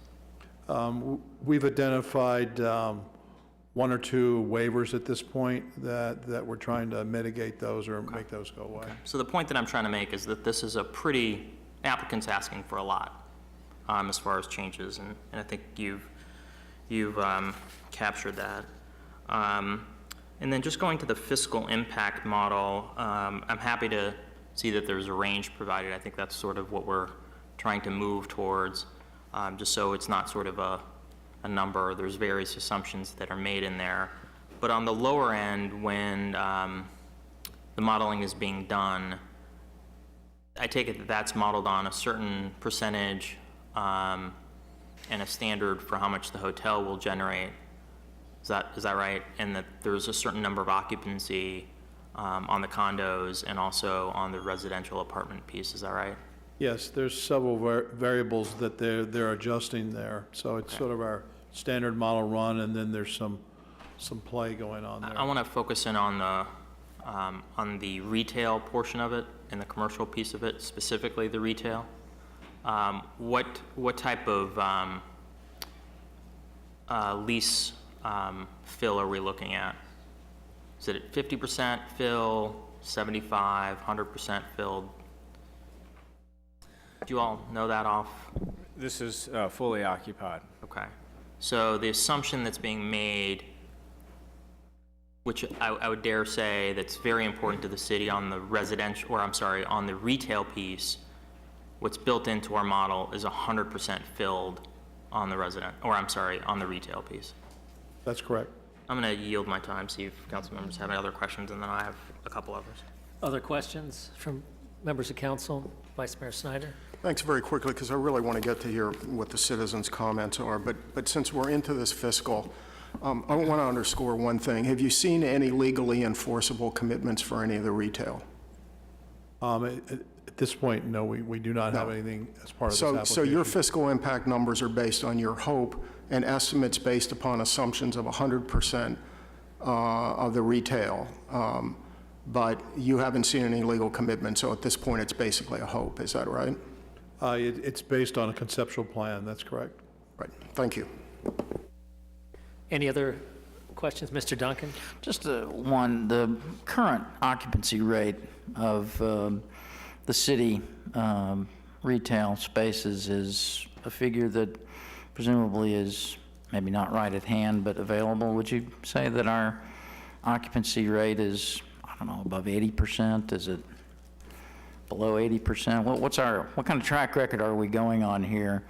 I believe I've heard Becky Witzman talk about this, but I can't pull a number right out of my head. I haven't seen any information on that of late, so I can't comment on that. I think our economic development staff would have that information, and maybe we could communicate that to you. Okay, that would be useful information to have. I believe I heard her say that the number was good by comparison to our competitors in the region.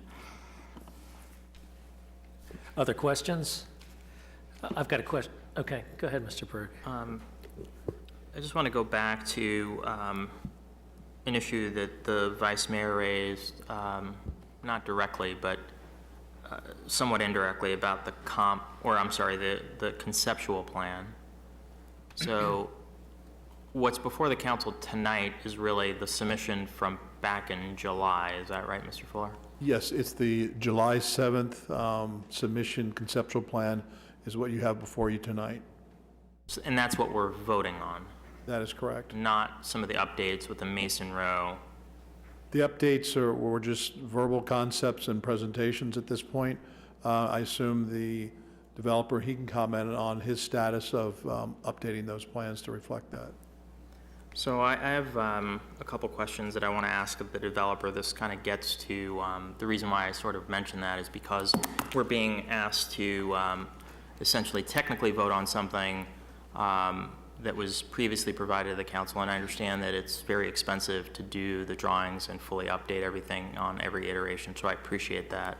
But I do feel that it's necessary to get a better sense of what the applicant's willing to do and what they're not willing to consider, et cetera. Hopefully they're willing to consider a whole host of items, but I want to just get their take on it. First, I'd like to know if the applicant's willing to work on securing, and I'm not suggesting that it will absolutely happen, but at least a commitment that you're willing to look at these issues and commit to them. One, whether the applicant is willing to work on securing an additional anchor retail prior to second reading.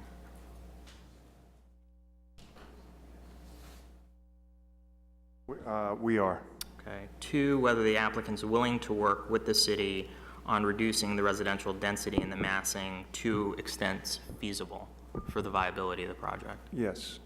Okay. Three, is the applicant willing to work on addressing, dare I say, 31 plus items that have been identified by staff, and there may be more as we go through a more formal review process, given that the application is really not before us as we've discussed tonight. We are. Four, are you willing to work with all of the, all the boards and commissions to address comments that you'll receive through the public process? We are, and I want to emphasize we see going forward as this being a collaborative effort with boards and commissions and city. And five, are you willing to commit to continuing your dialogue with the immediate adjacent neighborhoods? Absolutely. Thank you. Those are all the questions that I have right now. Mr. Duncan? Could I ask a follow-up of the applicant on that reducing residential density? And perhaps Mr. Baruch could chime in on this too. I think we need to be mindful that reducing any revenue-producing component of any project has implications. One option that I've seen floating around is to eliminate the condominium element of the project, 60-some units, and replace it with 2 townhomes on Park Avenue. That would dramatically meet the objective of reducing the residential density, but in the numbers that I've seen, it would actually cost us more than $250,000 in terms of net revenue, because public service costs associated with 2 townhomes in the city of Falls Church and the school seats that are generated by that is actually greater than the public service costs associated with 60 condominiums, based on long experience here that condominiums throw off 0.10 pupils per unit. So when you say you're willing to work to reduce residential density, I'm concerned and curious as to how you would work to do that without basically taking money away from the city that we need a significant sized parcel such as this to generate. Well, the way that I would answer that right now is that we are willing to continue the dialogue.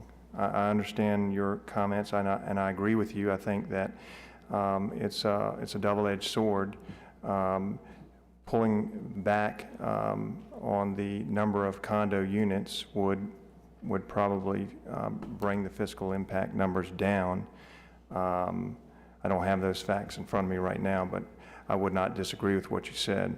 I think that it is a subject that City Council and staff want to continue to massage and to discuss to get to what is the right numbers. I mean, we have to finance the project. It's a $130 million project. And the kinds of funding that will come into that project are well-known financial institutions on the debt side and the equity side. And so we have to reach certain returns for them, and they have minimum chalk lines. We are, as I've said to council and I've said to staff, that we are right on those margins. But we are certainly willing to explore, that being said, what ideas we might come up with amongst ourselves to improve the residential density, shift it, change it. And you know, it's a question of also what, we haven't talked a lot about what the city could do and has available to itself to help this project if we're able to find ways to reduce residential units. We're open to the dialogue and the discussion. Okay, I appreciate your openness to that dialogue and discussion. Mr. Mayor, if I might continue for just one more minute. I mean, at the get-go here, I'm interested in seeing this project stand on its own.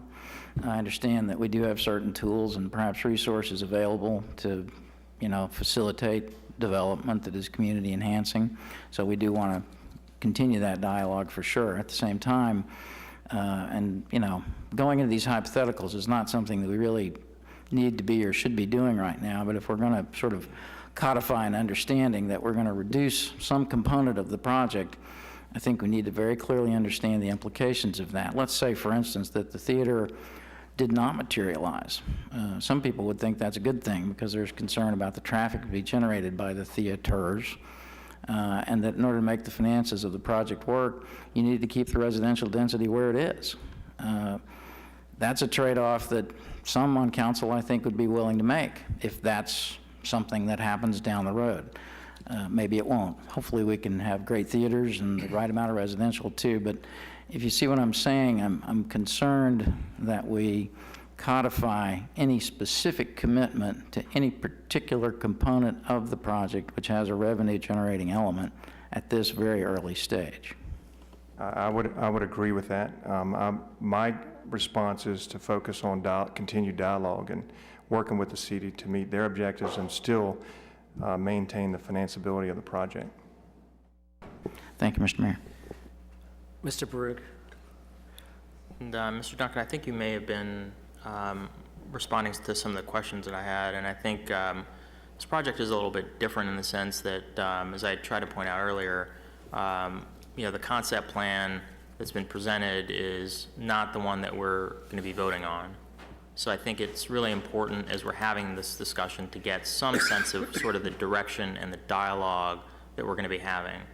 The questions were not intended to be that X, Y, or Z will happen, but to at least set up that framework, or else I worry that we're all sort of operating without any sort of direction at all as we move forward. Now, the 5 items that I mentioned, some of them I think are low-hanging fruit, like meeting with the community and taking their input.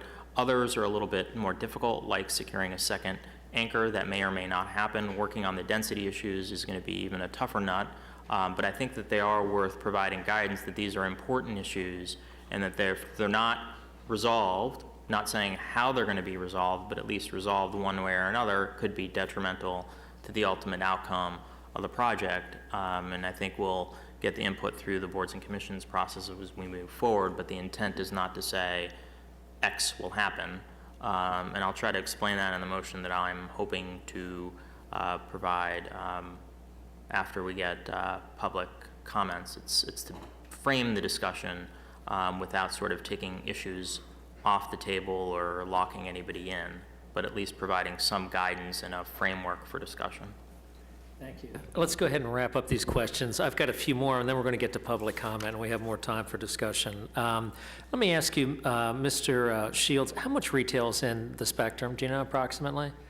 Not this Spectrum, but the Spectrum project. I don't know off the top of my head. I'm afraid I'm being told it's about 25,000 square feet, but I don't know that for a fact. So this is approximately twice what the Spectrum development is.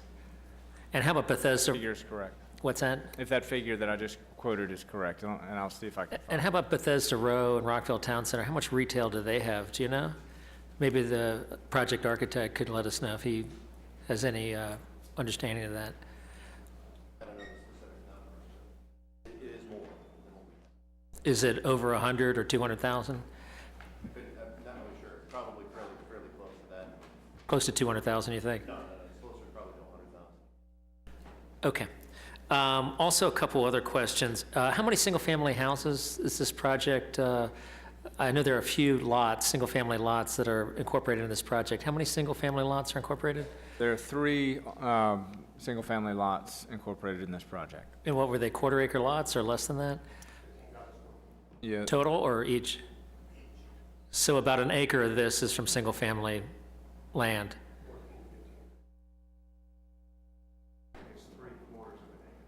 Yeah, it's .78 to be exact. It was 3 lots, and the current zoning allows for a minimum lot size of 7,500, and you've got double that for each of these lots. They're very deep.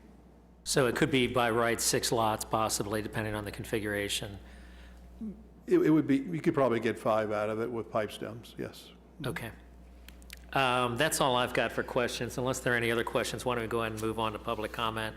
I have a whole stack of people who've signed up to speak. If there anyone else who'd like to speak, please put in a slip, and you'll be able to speak as well.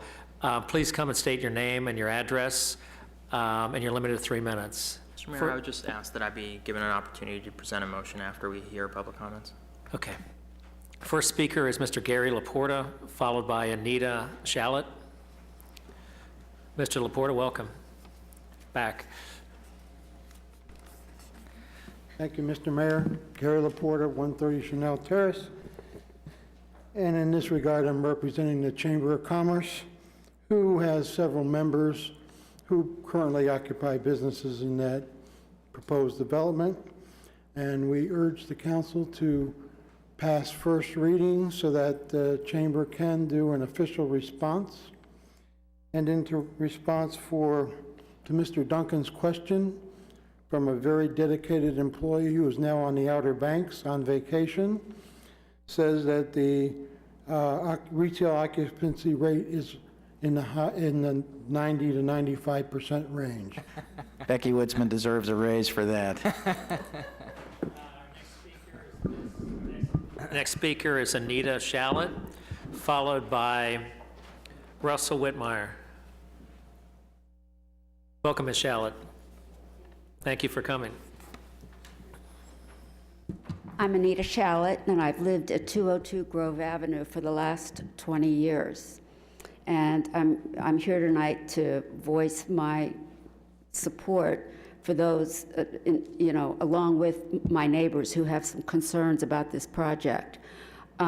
First of all, for 20 years, for as long as I can remember, we've had businesses like the Sunoco Station, 7-Eleven, Pangier Restaurant, and the reason that they've been there that long is because they add something very positive to the community, and I hate to see them gone.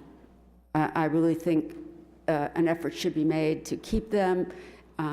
Just throwing everything out in the interest of a new project, I don't think is necessarily a good thing. My other big concern is the density of this project and the number of people that are going to be coming and going. I can imagine that with about 300 units, there are going to be 400 to 600 more cars every day just from the people who live there, let alone the hotel and the retail.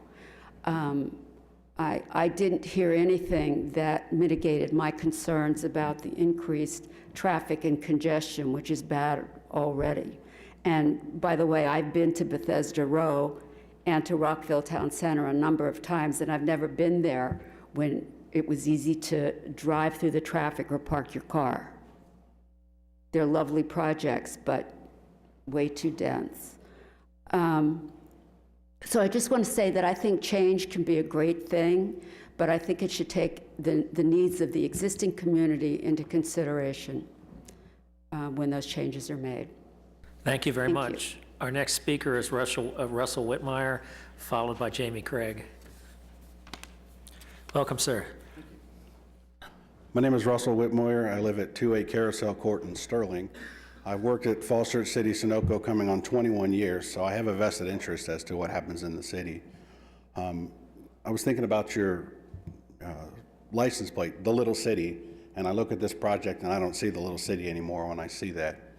You also talked tonight about the project at Fairfax at the Seven Corners Shopping Center with the traffic redevelopment, and you asked Fairfax County to take into consideration what the citizens of Falls Church are going to say about that project. And I'd like you to do the same tonight. Listen to the people tonight. Everything we've heard from the written comments, I think it was 80% were against the project. It's just too big for the city of Falls Church. So thank you for your time. Thank you for your time. We appreciate it. Jamie Craig, followed by Linda Sue Pescagno. I'm sorry. Okay, thank you. Okay, thanks. Thank you. Thank you, Mr. Mayor. My name is Jamie Craig. I live at 609 East Columbia Street. I'm an experienced real estate investor, a consultant, and an entrepreneur. I sold my real estate company to a Fortune 50 in 2006, so I have some background in the space. I spent 2 hours studying the plans on City Hall on Friday afternoon, and in my opinion, this is a non-starter, and I'll give you some reasons why. I have not seen any demand analysis provided in the documentation that was presented to the city to demonstrate a need for 300 residential units and 150 new hotel rooms, plus 44,000 square feet of retail space. We have 500 new residential units that are in process and remain unbuilt and unrented. We have a 110-room hotel that is yet to open. Where's the market study to prove any of this is viable from an economic perspective?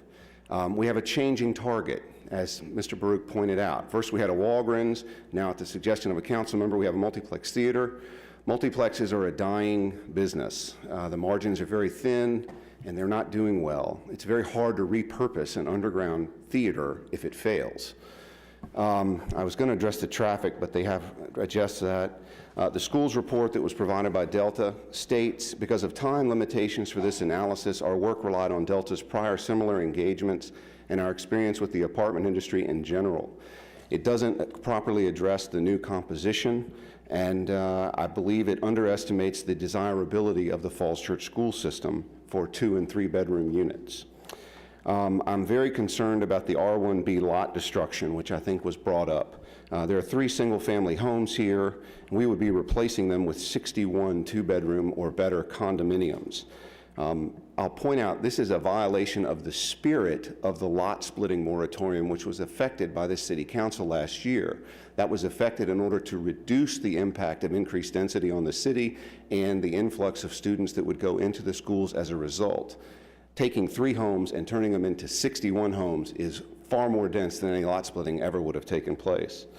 I'm concerned about what happens to the existing businesses. Counsel for the applicant indicated that the Sunoco station was just not viable as a participant.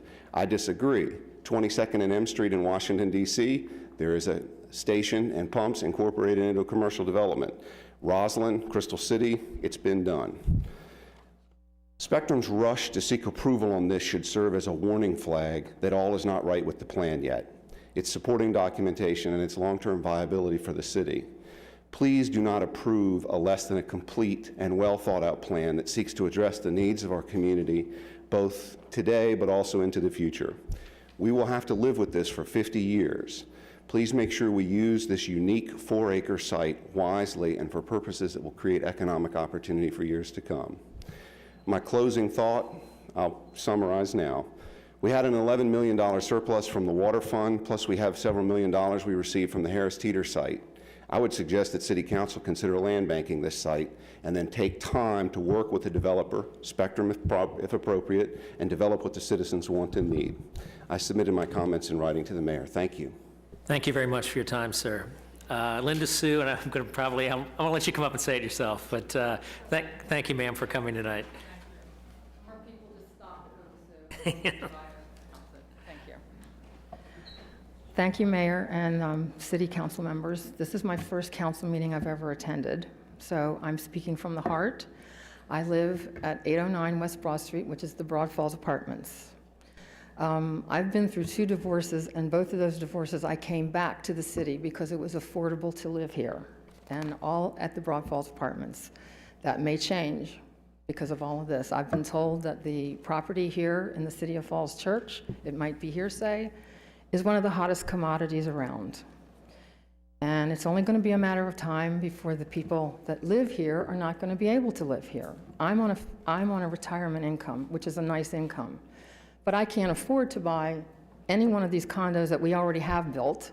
I dare say I can afford anything rented at the building where the Harris Teeter will be, and I know I probably wouldn't be able to afford anything at Mason Row. I don't want to leave the City of Falls Church. I love the city. I've been here since I was 21 years of age. And I've watched in the last few years the charm of the city fall away. The last being Anthony's left. I was with them the whole time they started from 1972 until they left. And on a note, they reopened today. They are now down by Bill Page Honda. They reopened on Annandale Road and Route 50, if anybody's interested in going to eat there. So they did reopen, but the charm of the city is going away. And I noticed in the little slide projection that the word young was used for young tourists, young business people.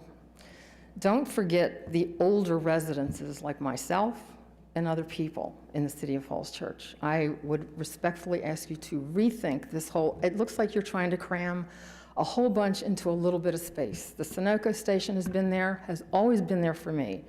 Why not try to upgrade what we already have and keep the charm here and keep the people that are here, and we can bring other people in. But don't throw us all to the wayside, because the city is a really nice little city. And I'm afraid it's going to not become a little city anymore. Thank you. Thank you, ma'am. Rohina, I'm sorry, and I agree with Anita and everything that she said as well. I'm all for change, but keep some of the things the same. thank you very much. Rohina Winters, followed by Thomas Colby. Welcome. Hi, Rohini Winters. I live at 324 Grove Avenue, and I'm a little bit north of line sight for the proposed project, but I'm ever so worried about the impact of the traffic and the congestion, and I don't want a line of cars bumper to bumper down the road all day long with a forced right turn onto Broad Street or onto West to get to Broad, which is what they want to do now from the West Falls Metro, but we have a sign posting that during the commute hours, you cannot turn right. So please take your pork chop and rethink that first, because we don't want to undo what we've worked so hard to have done with the help of the City Council and the citizens. I speak on behalf of my family. I have 4 kids. We have a first grader and we have a rising senior, and we have 2 in between. We came to Falls Church because of our commute to the Pentagon and our need for access to daycare and excellent schools. And we found it all right here. Our compromise was a fairly busy street. It's not got a double yellow line yet. Some of my neighbors on Grove Avenue are excited about the proposal, some are not. The number of residential units, the number of families that will bring kids to our schools cannot be overstated and underestimated. If you build it, they will come. When they first developed on the Whittier site across from Larry Graves Fields, they said those townhomes would house minimal school-aged children. When Pearson's was developed, it was the same thing. I think we do have empty commercial spaces at the Byron, the Broadway, Pearson's, the one at Northgate that just opened, and the Harris Teeter project's not even started yet. All those estimates were NA for the actuals. I asked the council to take heed of the estimates. They are pretty raw. And I really, really appreciate the gentleman in the back who gave a very more poignant discussion of that. Why are we in a rush? The council does not need to put a stamp of your service by pushing something through, when what we really need is planned growth, supportable infrastructure, and no adverse impact to our schools. I know the school superintendent met fairly strong resistance from citizens and the council about a modest increase to the budget. We're only trying to keep salaries of our teachers and our staffs in line with the surrounding communities. We cannot afford a project like this to make that trouble more difficult. I don't want us to be responsible for adding student population without revenue in advance, just because we think we have something in hope. As Winston Churchill said, let our advanced worrying become advanced thinking and planning. Thank you. Thank you very much. Our next speaker is Thomas Colby, followed by Mark Massey. Mr. Colby, welcome. Thank you. I'm Tom Colby. I live at 314 Grove Avenue. I just want to express briefly my preliminary support for the project. Sounds like a lot of people in this room, I have some initial concerns. I'm concerned about whether there's going to be enough parking for all of the use that we're trying to pack in. I'm concerned about the traffic in general, and in particular on our street. Grove is a residential street. It's not able to serve as an artery to provide substantial ingress and egress for a massive new development. And so I hope something can be done to make sure that that does not happen. I'm concerned, like a lot of people seem to be, about the size of the residential component of this project, especially the number of apartments relative to condos, because apartments produce far more school children, especially the number of 2-bedroom apartments relative to studios and 1-bedrooms, because again, the impact on the schools can be much greater. And finally, I'm concerned, I would like to see some more concrete preliminary commitments that we're going to get the kind of retail that the Mason Row pictures were sort of projecting for us. The more guarantees that we can get that there's going to be a movie theater, that there are going to be nice, charming restaurants with outdoor seating, that makes the project far more attractive than if it's going to be yoga studios and dry cleaners and bank branches and other things that don't provide the community that we're all looking for. So I would like to see a way to kind of get those guarantees in place before a final vote is ever taken.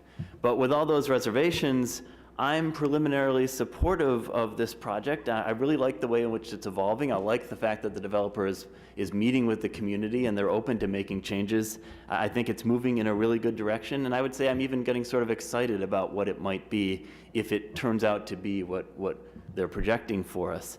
The idea of a movie theater that we can all walk to, the idea of some new, charming, stylish restaurants, bakeries, ice cream parlors, a real gathering place, a town square for our community. It's something Falls Church doesn't really have. I think it can make us more of the little city, not less, if it's done right. So I think we should move it forward. I think we should keep taking community input. I think we should keep working to refine it and get the commitments that we need to get. But I'm hopeful that the way it's going, it could do really great things for our community. So I would certainly not want to cut it off at this stage of the proceedings. Thank you. Thank you very much. Our next speaker is Mark Massey, followed by Ann Palivka. Hi. I'm a very pro-business and pro-opportunity person. I grew up in business and I believe in business. Yet I see this project as a disaster waiting to happen. This project just does not make sense for the environment. I believe it is actually dangerous to the surrounding neighborhoods in the city. The only ones who are likely to win with this project, I believe, are the developers. We in the community have been given almost no time to review the current plans before tonight's meeting, to review and talk about it amongst ourselves. This is simply unfair. There seems to be a great deal of attention on restaurants and places that serve alcoholic beverages. Alcohol can be a dangerous drug.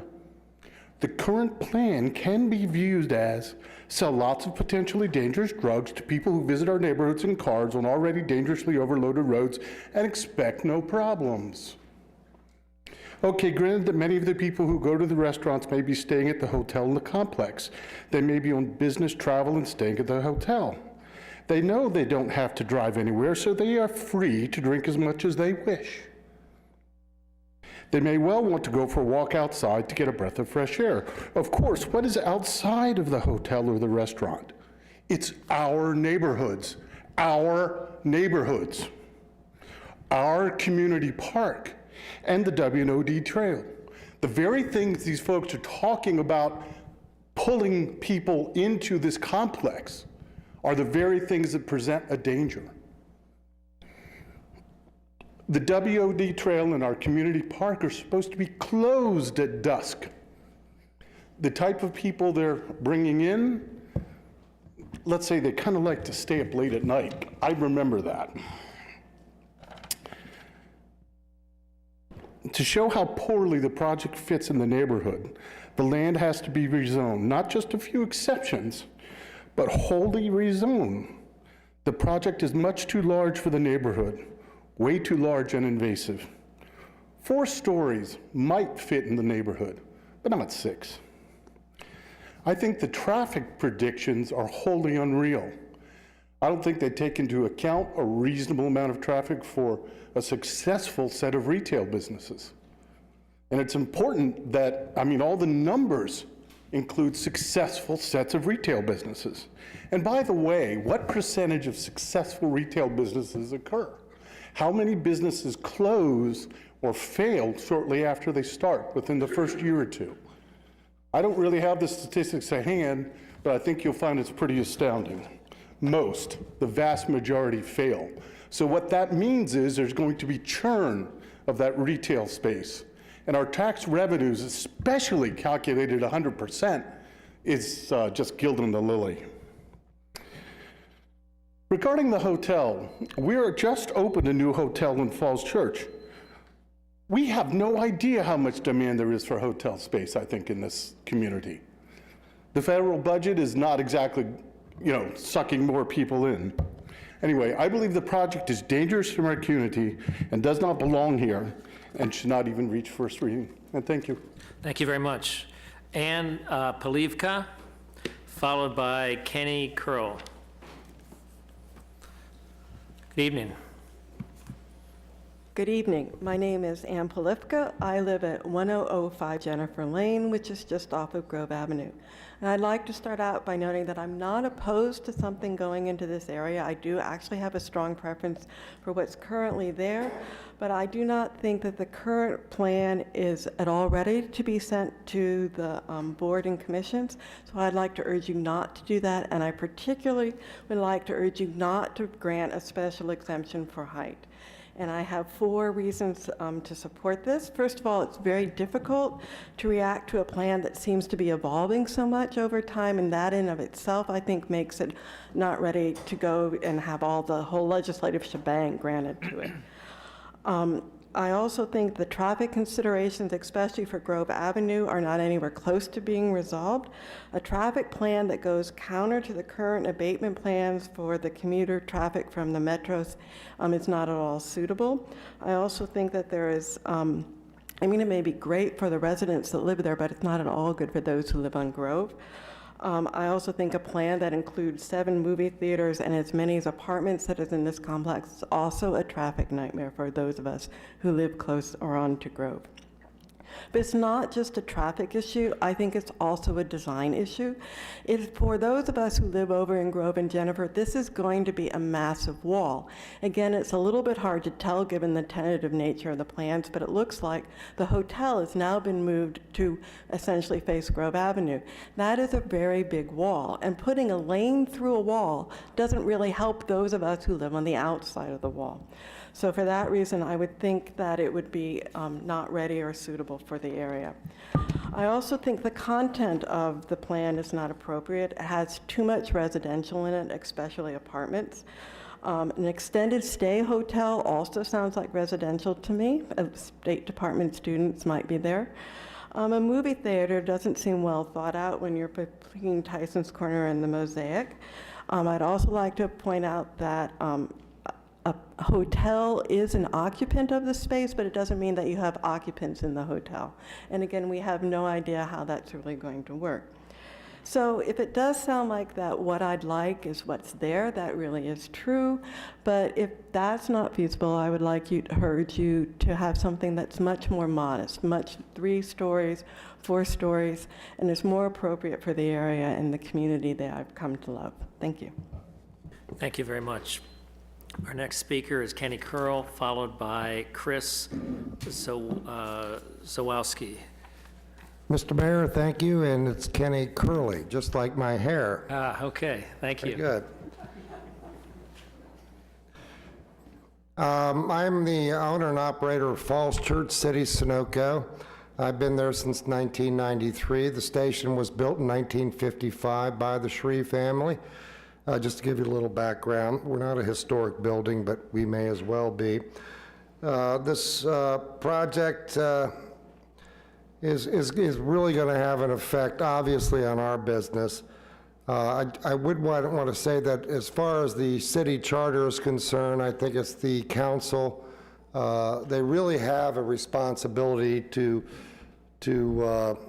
provide their citizens with some conveniences, and I could be misquoting that. But according to my figures and the registered cars in the city, we do 28% of the safety inspections on a yearly basis and 36% of the emissions inspections, both of which are required by Virginia state law. We are the only location that has a fully drive-through bay, which I implemented 14 years ago with the present city council's view, so that we could remove the lineup against the walkway on Broad Street, so to protect our citizens and the safety of the students walking to their schools. I've spoken, and I would like to say this: you're looking for another anchor?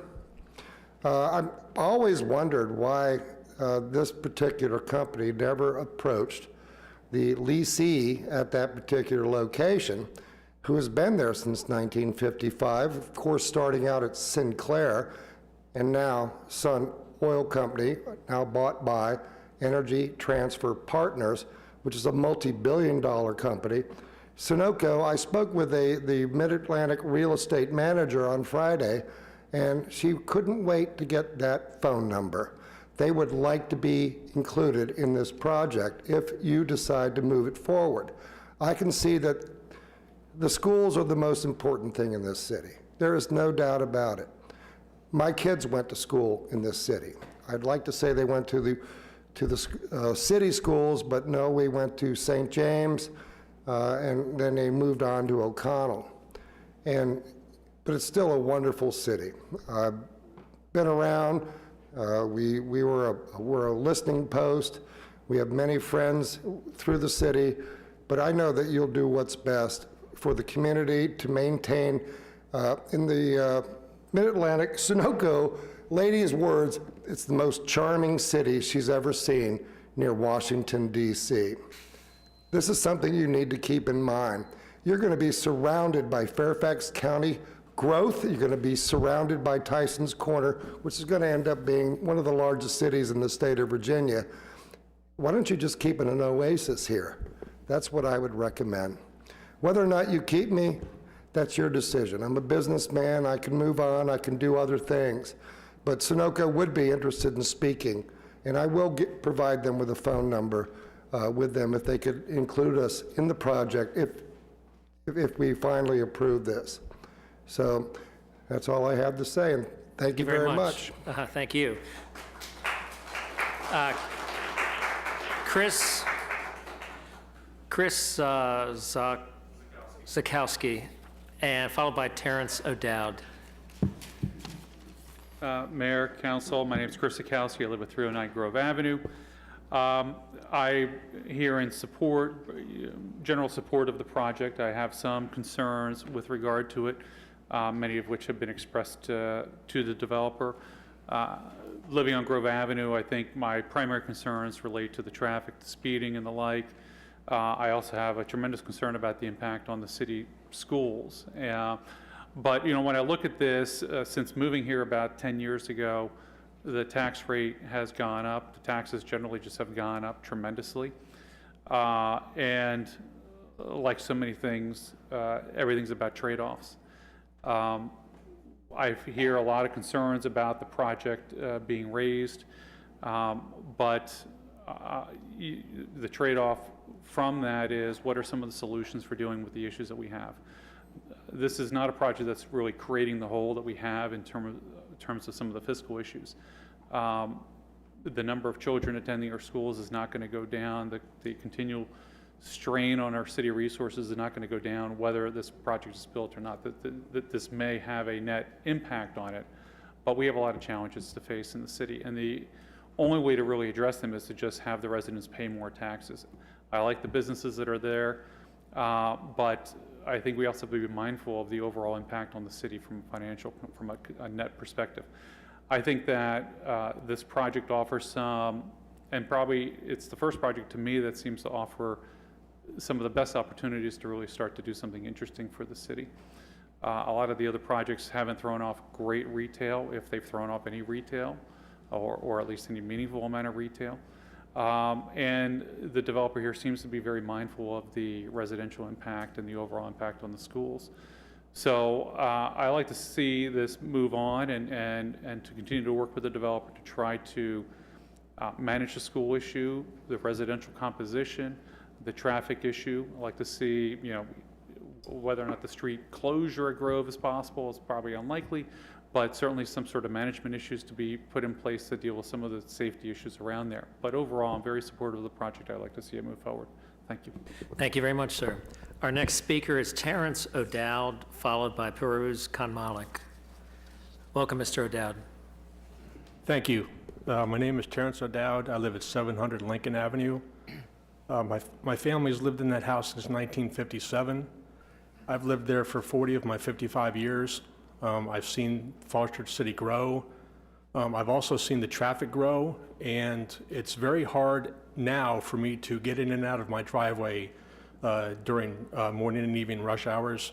I'm afraid of what the magnitude of this project traffic-wise is going to do for me trying to, reach where I need to be. I come through the city of Falls Church about 5 o'clock every evening, and I bypass the intersection of Broad Street and West Street because there's just so much traffic. I'm a big supporter of Falls Church City Sunoco. I get my gas there, I get my car worked there, I get my inspections there, and I think it's a travesty that they weren't even asked about being part of this project. Thank you for your time. Thank you very much. Next speaker slip is from Mr. Khanmalik.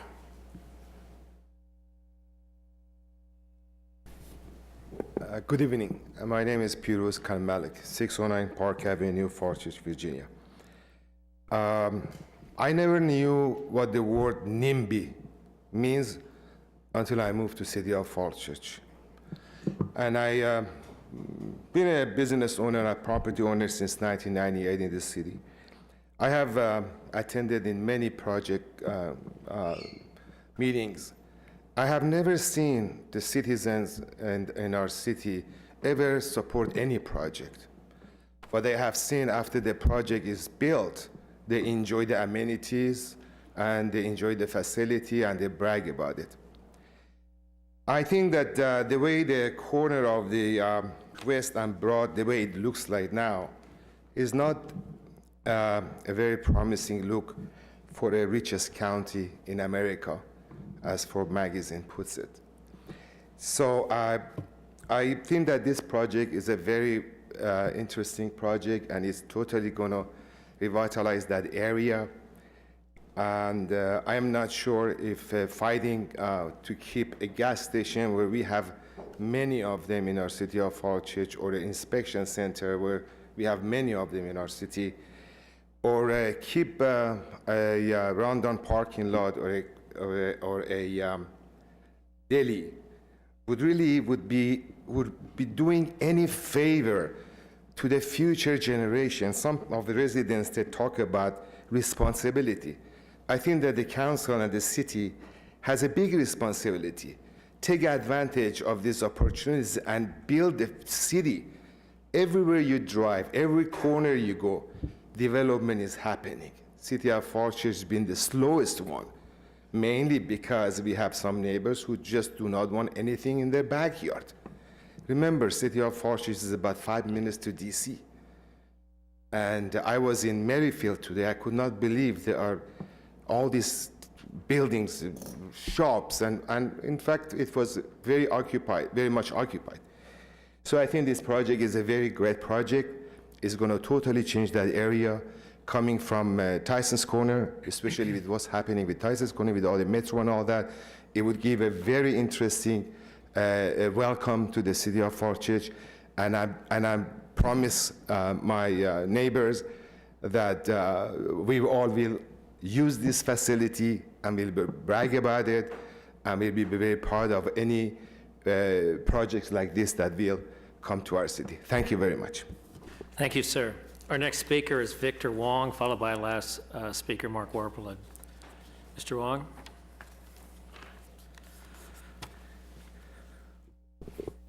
Good evening. My name is Victor Wong. I live at 914 Park Avenue. I just want to say to the developers, when we met last year, we liked your design. We liked the focus of the project. We had the houses on Park Avenue because we felt it was a nice transition from the commercial down to the residential. In fact, at that meeting last year, the whole neighborhood, we met with you, and we liked it. We supported it. But as the project stands today, we do have reservations, and we cannot say that we support it as it currently looks. We're not too much in favor of the condos on Park. We do have concerns regarding the parking, the reduction in parking. We do have concerns regarding the traffic onto Park. We do have concerns regarding the impact to the schools. I looked at your numbers. I saw the work that Delta did for you. I understand what Delta provided in terms of the numbers. I just don't agree with their process. And I also think by going from apartments to condos where you have ownership, you're more likely to have more people have kids and send them to school, whereas your data shows that you only expect to have a net contribution of the 67 condos that only contribute 6 students to the school system. I think that's a little far-reaching. I think you do need work. I mean, we are in favor of the project. We just need to find the right project and the right scale for it. Thank you. Thank you very much, sir. Our next speaker, our last speaker, is Mark Warblad. If there anyone else in the audience who wishes to address council, please put your slip in now. Please, thank you, Mr. Warblad. Thank you, Mr. Mayor and the City Council. My office is at 113 Rowell Court, across the street from the new proposed development. I moved here in July of 1985, having spent my earliest years in private practice in Arlington. I noticed that in Arlington, there was a delayed development to the metro. I saw Arlington develop just as I was in my earliest years in Falls Church. I believe that this project will bring some excellent retail amenities. I would recommend first reading, but full disclosure, I do represent a family that's both a prospective seller and a tenant of a prospective seller. So they, like me, my client wears several hats.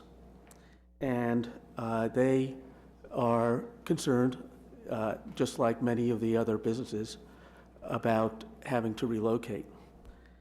And I think this is an excellent project, but I think that I'd like to hold the developer at their word in terms of trying to accommodate existing businesses to the extent possible. The new plan, the extent of retail, I think does that. I also, a lot of the property, some of the tract is lying fallow. I think it will be a great improvement. I would also urge the City Council, Economic Development, in the arms of the city to work to accommodate the existing businesses while the plan moves forward. Thank you. Thank you very much. Are there any other speakers or members of the public that wish to address council at this time? Seeing none, the matter is closed to the public and it's before City Council. Mr. Baruch, do you have a I'd like comment? to offer a motion, if I may, Mr. Mayor. Sure. I move with approval on first reading of TO 14-28 and referral of TR 14-29, TR 14-28, and TO 14-28 to all boards and commissions and the Greater Falls Church Chamber of Commerce, Catch, and the Village Preservation and Improvement Society, or VIPIS, to schedule a public hearing and second reading for the City Council action for December 8th, 2014, and advertise the same according to law. As part of my motion, I'm requesting the City Council to state on the record that it has an understanding that the applicant will undertake certain actions between now and the time of public hearing on this application on December 8th, and that the applicant understands that should it fail to undertake the actions set forth below, that failure could seriously impair its ability to have this project approved by the City Council, and that the actions in question are as follows. One, that in addition to the commitment to the hotel and the voluntary concessions, that the applicant shall also have in place prior to second reading a written contract with an additional anchor acceptable to the City Council. Two, that the applicant commits to reducing the residential density and massing of the project to levels that are acceptable to the City Council. Three, that the applicant will work in good faith and in a timely manner to satisfactorily address the comment it receives from city staff, including but not limited to the 31 areas identified in the staff report. Four, that the applicant will work in good faith and in a timely manner with the Planning Commission, city boards and commissions, the City Council to satisfactorily address the comments it receives from the public and the city to improve the project, including and not limited to those relating to traffic impacts, aesthetics and massing, location of the residential density, compatibility with surrounding areas, walkability, quality of development, quality of retail, and other legitimate issues that may arise during the public review process. And three, that the applicant will continue to meet with the adjacent neighborhoods. Thank you, Mr. Baruch. Do we have a second on this motion? Second. Okay. Mr. Snyder on the second. Let's open it up for discussion by council of this, of the motion on the table or anything else to be discussed. Is there anyone who has any comments? Mr. Baruch, you just had your say, so let's go on to someone else. Vice Mayor. Thank you very much. The first thing I want to do is thank everyone who has submitted prior comments, everyone who's studied and looked at this proposal, and everyone who's here tonight. There are a number of issues with this proposal, and frankly, if this motion is not passed, I will vote against moving forward on first reading. The reasons are as follows. First of all, the one thing we know about this project is that it will generate at least 300 residential units. Almost everything else about it is subject to change. The one thing we're sure about is that we're getting what we don't particularly need in this community, which is additional residential units. Second thing, in terms of commercial, the one anchor that we're relatively sure about is an extended stay hotel. I note that our other extended stay hotel in the city, or one of them, Oakwood, is a major tax negative because of the public service costs vis-a-vis the real estate and other taxes that are thrown off. So I'm very concerned about the commercial, as my discussion with staff indicated. The one thing we're sure about is the extended stay hotel. Everything is guesswork and hope. Next issue, something not mentioned tonight, an historic structure will be destroyed as part of this. And of course, the effects on existing businesses, the Sunoco. Now, this is being sold as an attractive development for millennials. So I asked a millennial, what do you think of this project? And she said, well, you know, I'm pretty close to finishing up my high school career.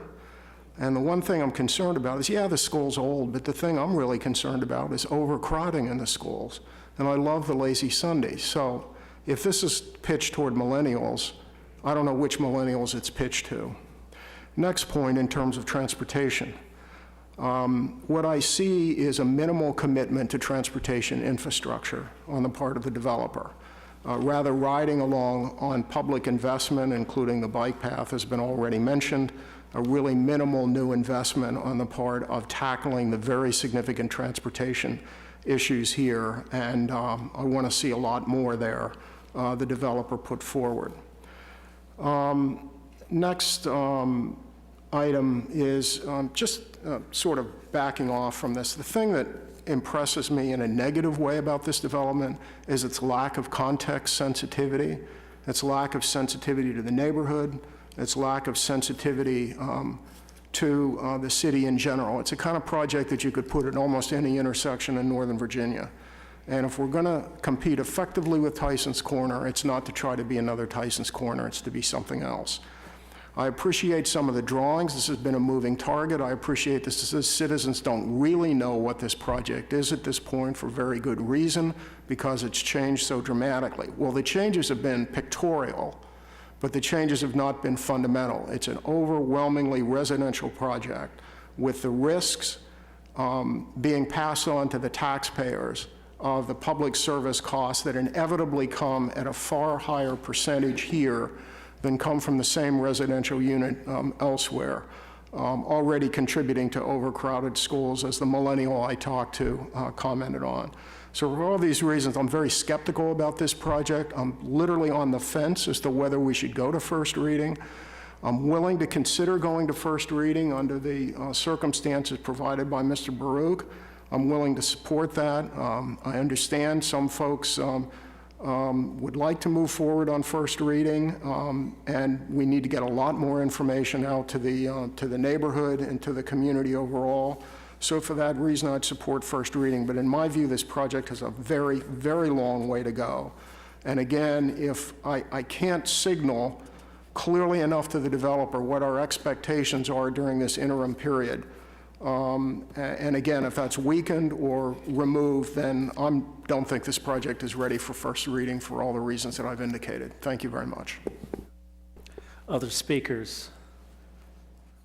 Does anyone else on council wish to make a comment? Okay, do we want to go to? Okay, Ms. Oliver. As I listen to the folks that have spoken about this project tonight, I think there are three questions which are kind of the big questions here. The first one that council has to consider quite seriously is, what is the fiscal impact? And we have seen lots of calculations, lots of different figures, there's different ways of going about this, and I think we do need more information to understand what that is, and I think we need the project to solidify in a specific plan in order to do that, and I'd like to see us move that way. The second question that people have raised is, what does this do to our quality of life? And we've heard lots of people talk about the traffic issues and the parking issues that already exist on this site. We've had people talk about the image that this particular corner gives and how it might be changed by what happens. And we've also heard that not everybody necessarily agrees. Now, I live in Winter Hill, and I live quite close to another project that went through this process fairly recently. And many, many people were concerned about their quality of life. And what I found most effective in that process was the way that the community worked with the developer, and the way the developer was willing to work with the community so that the majority of things that were most important to people could be addressed, and so that the community could participate in making the project better. And I saw the community make that project better than it was when it started. And I'm a great believer in making sure that the community is involved. I also think the third question here is, what is our vision of the little city and how this may or may not fit in with that? And I think as a city, we aren't necessarily fully in agreement anymore. There's a change coming, and there are some factors that are going to affect us. And do I think that we have a traffic problem in the little city? Yes. Do I think that stopping all development is going to eliminate our traffic problem? No. I think we need to be investing in that, and we need to get smart about it. And so that as we look at what happens here, we need to think about what's realistic, what's the change that's coming, and how do we get the community talking about what it is that we need. So what's important to me is to make sure that our planning process is really collaborative, that we have a lot of community input and that it be very, very open. And in the past, there has been this sense that if we go to first reading and we refer to boards and commissions, that the negotiating stops and the process stops. I don't think that's what we have here. I think what's most important is to get this out to the community, to give people time to get their input in, to provide the suggestions that will make this a better project and allow us to evaluate what the fiscal impact really is.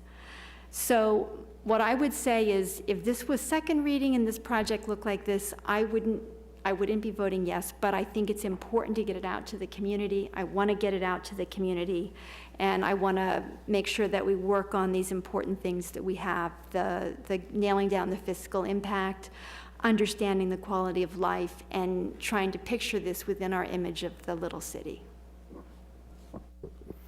Thank you, Ms. Oliver. Our next speaker is Ms. Connolly. Thank you, everyone, for all your comments and all the comments that have come in. It's always really interesting to hear what people have to say who live nearby, who live a little farther away. So yesterday, my husband and I took a field trip to Bethesda Row because we keep talking about it, and I'd never actually walked in it, and I wanted to see what it felt like. And we walked around, and it was nice. It felt kind of like a little city on a much bigger scale than what we're going to be able to put in here. There were tree-lined streets, there were mixed uses, outdoor dining, everything that we've seen in the pictures. But it wasn't exactly a perfect match, and there are things that are different between Bethesda and Falls Church. But I think that if it's done right, and as Ms. Oliver just said, if we have meaningful collaboration among groups in the community, neighborhood, boards and commissions, the schools, the developer, city staff, we can make this work and we can get it right. So I think it is time for community input. I think the staff identified 31 concerns, and they all need to be addressed.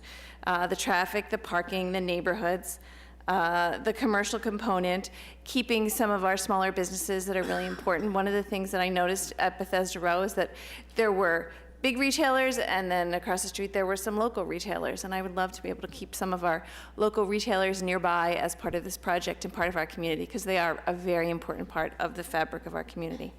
I heard a lot of concerns tonight about the school numbers, and I happen to know that the schools keep really good data about how different projects have affected school population, and I'm certain that the school staff would be more than happy to work with city staff and with developer to look at those numbers and see if they do fit in the models that the schools have. Because I think that is really important. I think that's one of the things that people fear, is that a project like this is so big, and how will it affect our schools? What is the impact on all parts of the community? It has a great location on the WNOD trail, and I really think we do need to make use of that, encourage people to come and use it during the daytime, during the proper hours that they're supposed to be using it.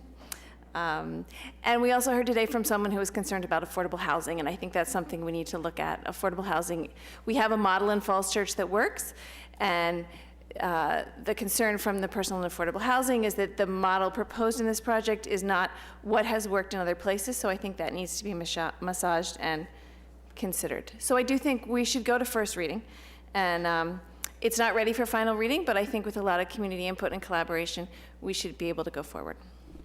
And I just have one concern on Mr. Baruch's proposal, and that is that his idea number 2, that we're going to commit to reducing the residential density and massing of the proposed project. My concern with that is that, based upon what Mr. Duncan said and talked about here, if we reduce the residential density, how does that change the fiscal impact of the project?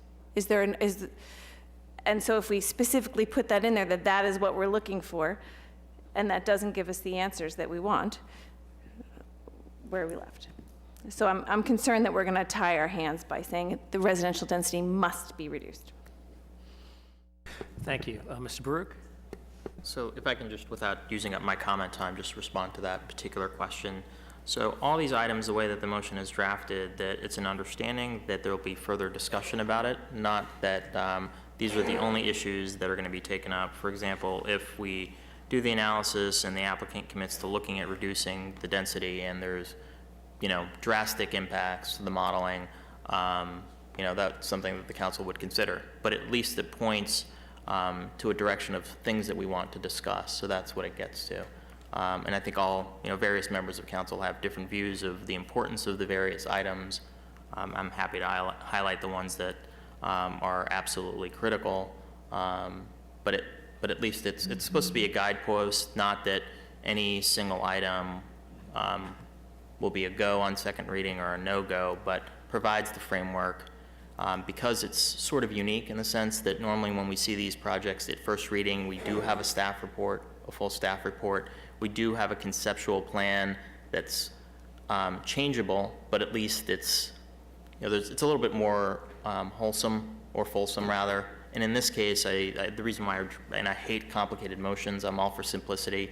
There was a lot that was sort of still in flux, and my view was that we should give the developer a chance to go forward because of some timing issues that they have, but yet provide a vessel and a framework. But I'll provide more comments as we go forward. Sure, Ms. Conley. So, Mr. Baruch, what if we didn't say the applicant commits to reducing the residential density, but rather the applicant commits to considering other ways, or so that the word reducing is not in there as part of the ordinance?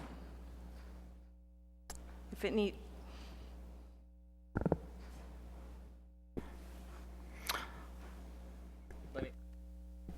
Let me look at sort of wordsmithing, and then why don't we hear from others and then think about this for a second.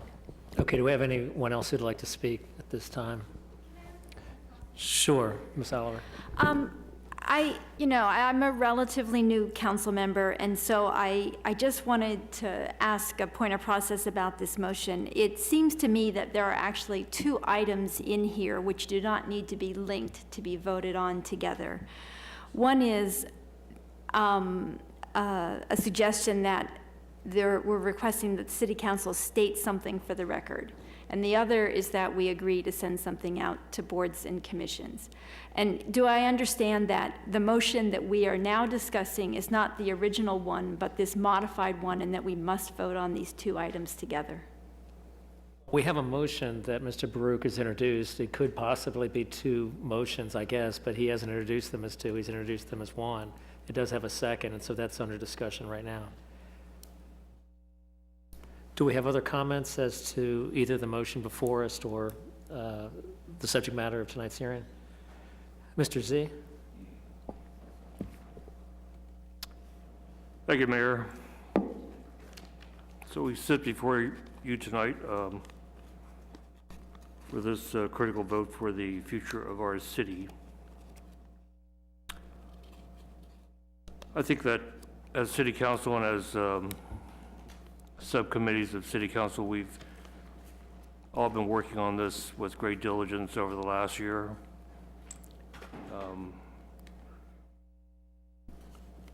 And now I think it's time to put it forward in a formal process to subject this proposed project to the crucible of the public process. And so I will vote for the approval of first reading. I see many faces from the Park, Grove, and West neighborhoods. Thank you for showing up tonight. It's just another meeting we've had since last fall. It's hard to believe we're coming up on fall again. Looking forward to having more meetings with you. Now, my vote tonight will be to ensure that we have the proper discussion, a meaningful discussion, and to have some finality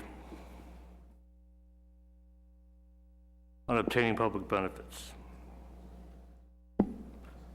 So we can talk about the realization of new tax revenue, but the public benefits I'm talking about refer to traffic flow and control and density and safety for the neighborhood. We are unable to call for an independent traffic consultant to work with the neighborhoods funded by the developers to secure a commitment to address current and future issues. Without approval, it would be hard to determine how to place parking and flow restrictions on the streets in question. Without approval on first reading, we cannot have a meaningful discussion on environmental sustainability concerns, care improvements to West End Park, stormwater mitigation, and improvements and maintenance of the other park in the area, the W&OD Trail.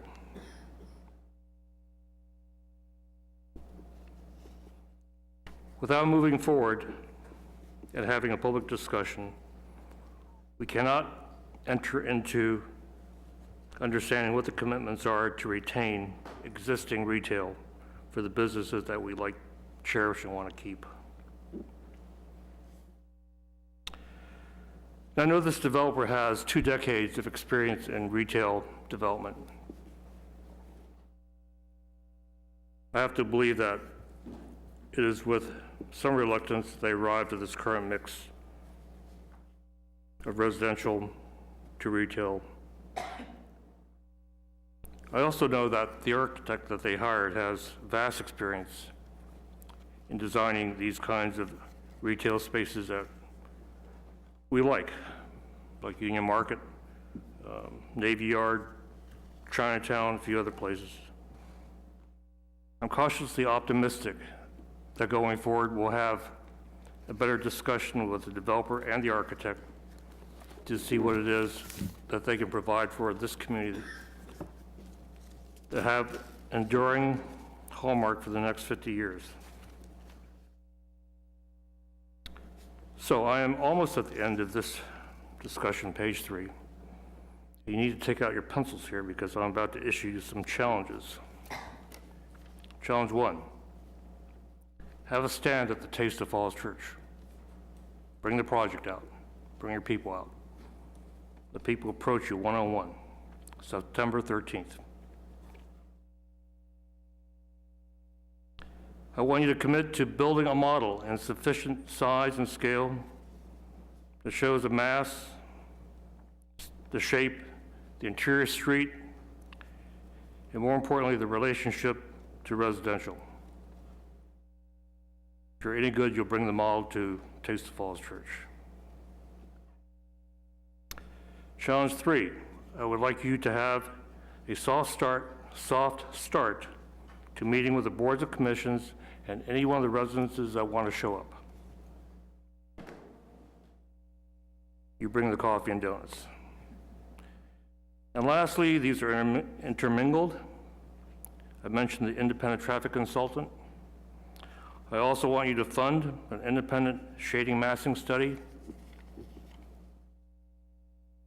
so the residents can play with the shape. Thank you. Thank you, Mr. Z. Mr. Duncan? Thank you, Mr. Mayor. I can't really improve on the comments and suggestions made by the folks around me, and the hour is late. So I guess because I'm reading the room as, you know, we would like to move forward on this. I would like to find a way for all of us to see if we could agree to move forward. Mr. Brook, I saw you and Ms. Conley speaking about the language in your amendment. As I wrote you earlier today, I'm pleased to see that most of your, thinking tracks with what's expressed or understood in the original resolution. Could I suggest that in item number 2 of your amendment, if you change the word from reduce to adjusting the residential density, if you would agree to that friendly amendment, so the statement would then say that the applicant commits to adjusting the residential density and massing of the proposed project to levels that are acceptable to City Council. I know that seems like a kind of vague word, but it's deliberately vague for reasons that we went through earlier in the meeting. We don't need to relitigate unless you'd like to. If Bill, can I ask you to stop there? I think that's acceptable. Great. So as long as the applicant understands that doesn't mean up.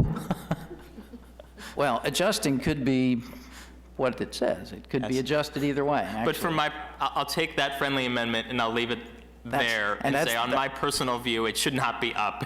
Well, I How about that? I can't speak for my other colleagues, but I certainly would be willing for everyone to interpret it as they wish. If you would accept that friendly amendment, and I thank you for doing so. I'll accept that friendly amendment and then I'll express my personal views about it, as long as it gets us there.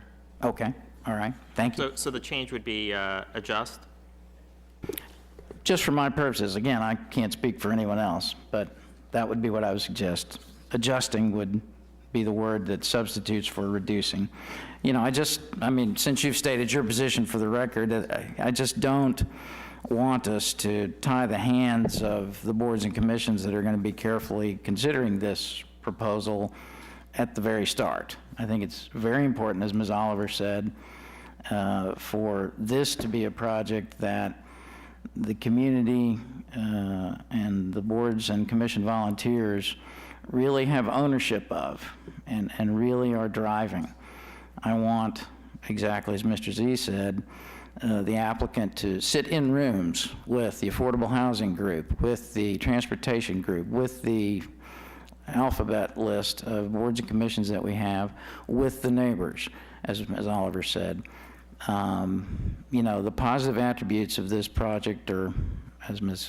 Connolly said, sufficient, I think, to go forward as long as we believe that not only the applicant is willing to go eyeball to eyeball with volunteers and citizens, but also that those volunteers and citizens really believe that their opinion and their decisions will be important in shaping the council's final thinking on this matter. Thank you, Mr. Duncan. I want to start moving this to resolution, but I think Mr. Taves, our interim city attorney, has a comment. Thank you, Mr. Mayor. I just want to point out that under Robert's rules, in anticipation of this coming up, did a little research under Robert's rules, and under Robert's rules, the amendment has to come from the body, not from the individual maker of the motion. The motion is now before the city council, and so if you wish to amend it, the city council has to amend it. I take it, Mr. Tibbs, what you're saying is we need a vote on changing the word to adjusting? Correct. That can be or it can be a voice vote. You could either do that with the motion to amend or a substitute motion. Just the attorney's clarification on the friendly amendment which I offered, which Mr. Baruch accepted, that could be in the body of the language that we vote on? No, I think what Mr. Tibbs is saying, we just need a voice vote. So can we go ahead and do that right now then? Sure. A voice vote on whether council will accept the friendly amendment to change the word reduce to adjust? Sure. Is that right? So we can do all in favor? Aye. Aye. Opposed? None.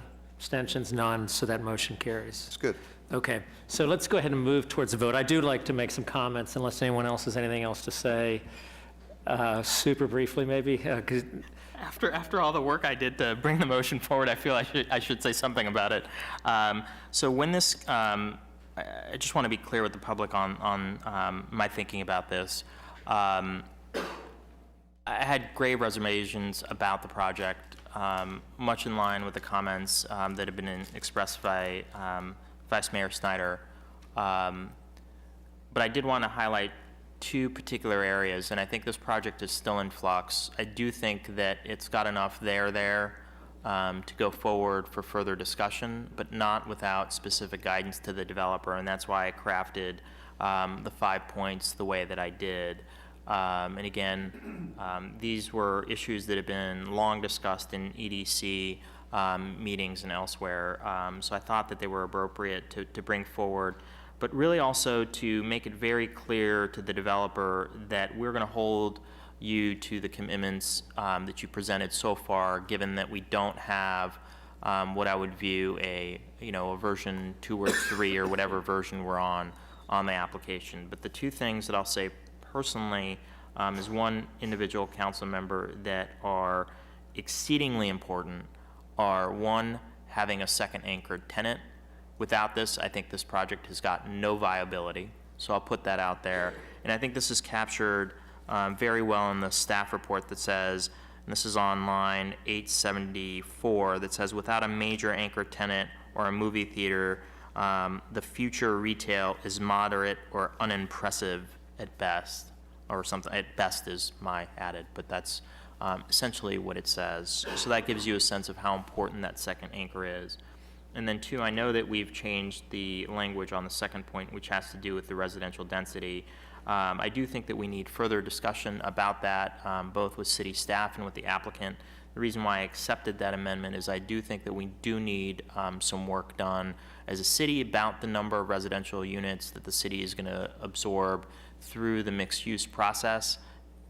Dare I say that a lot of the applications that we're going to get are going to request to have residential density within the projects, and at some point there's going to be a tipping point. How many units can we absorb over a certain period of time? We may already be there, even with this project, given the number of approvals that we've had, or it may be in the next project. So I think that the city needs some analysis there, but I worry that we're either there or very close to that tipping point.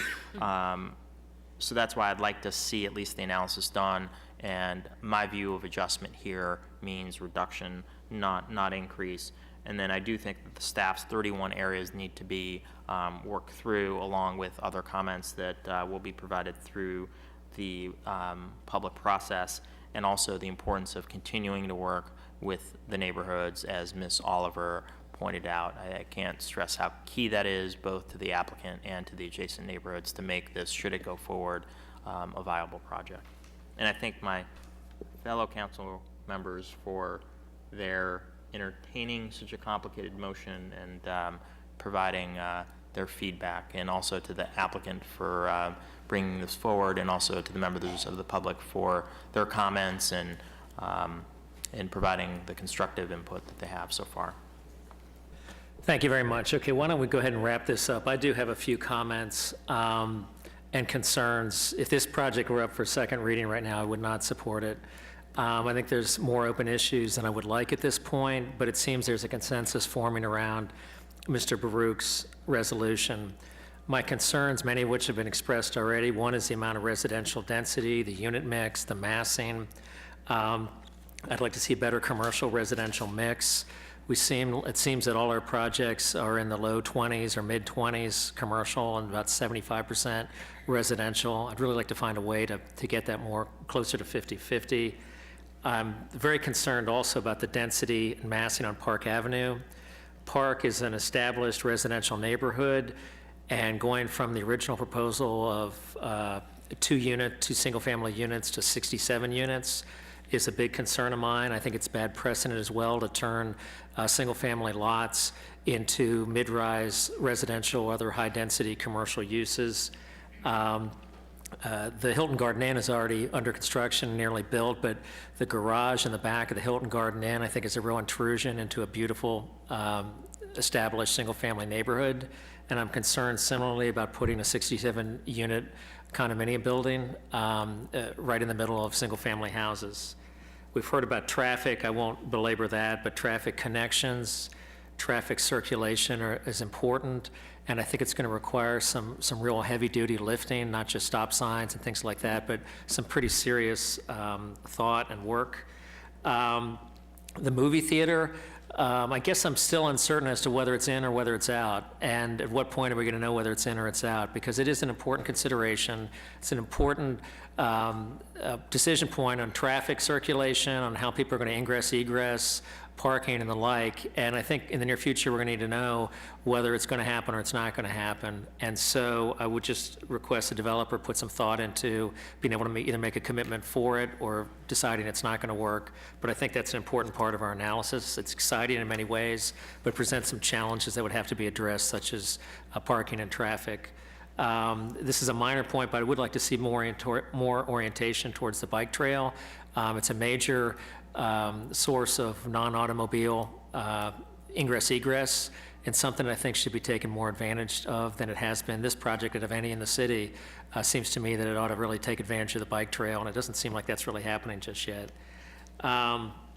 Anyway, I think I've said my piece. Why don't we go ahead to a vote if we can And if anyone needs Mr. Baruch's resolution repeated, we can do that. But otherwise, why don't we go ahead onto a roll call vote if we can, Madam Clerk?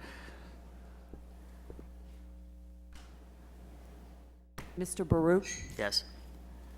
Ms. Conley? Yes. Mr. Duncan? Yes.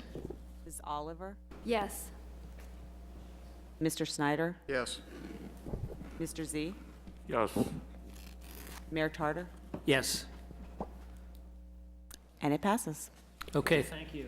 Mayor Carter, one comment I would just like to make. I would just ask, given sort of the litany of items placed on this, that Mr. Shields provides some type of fairly regular briefing to council and the community about where we are in sort of with the various items, so we can keep the process moving on this.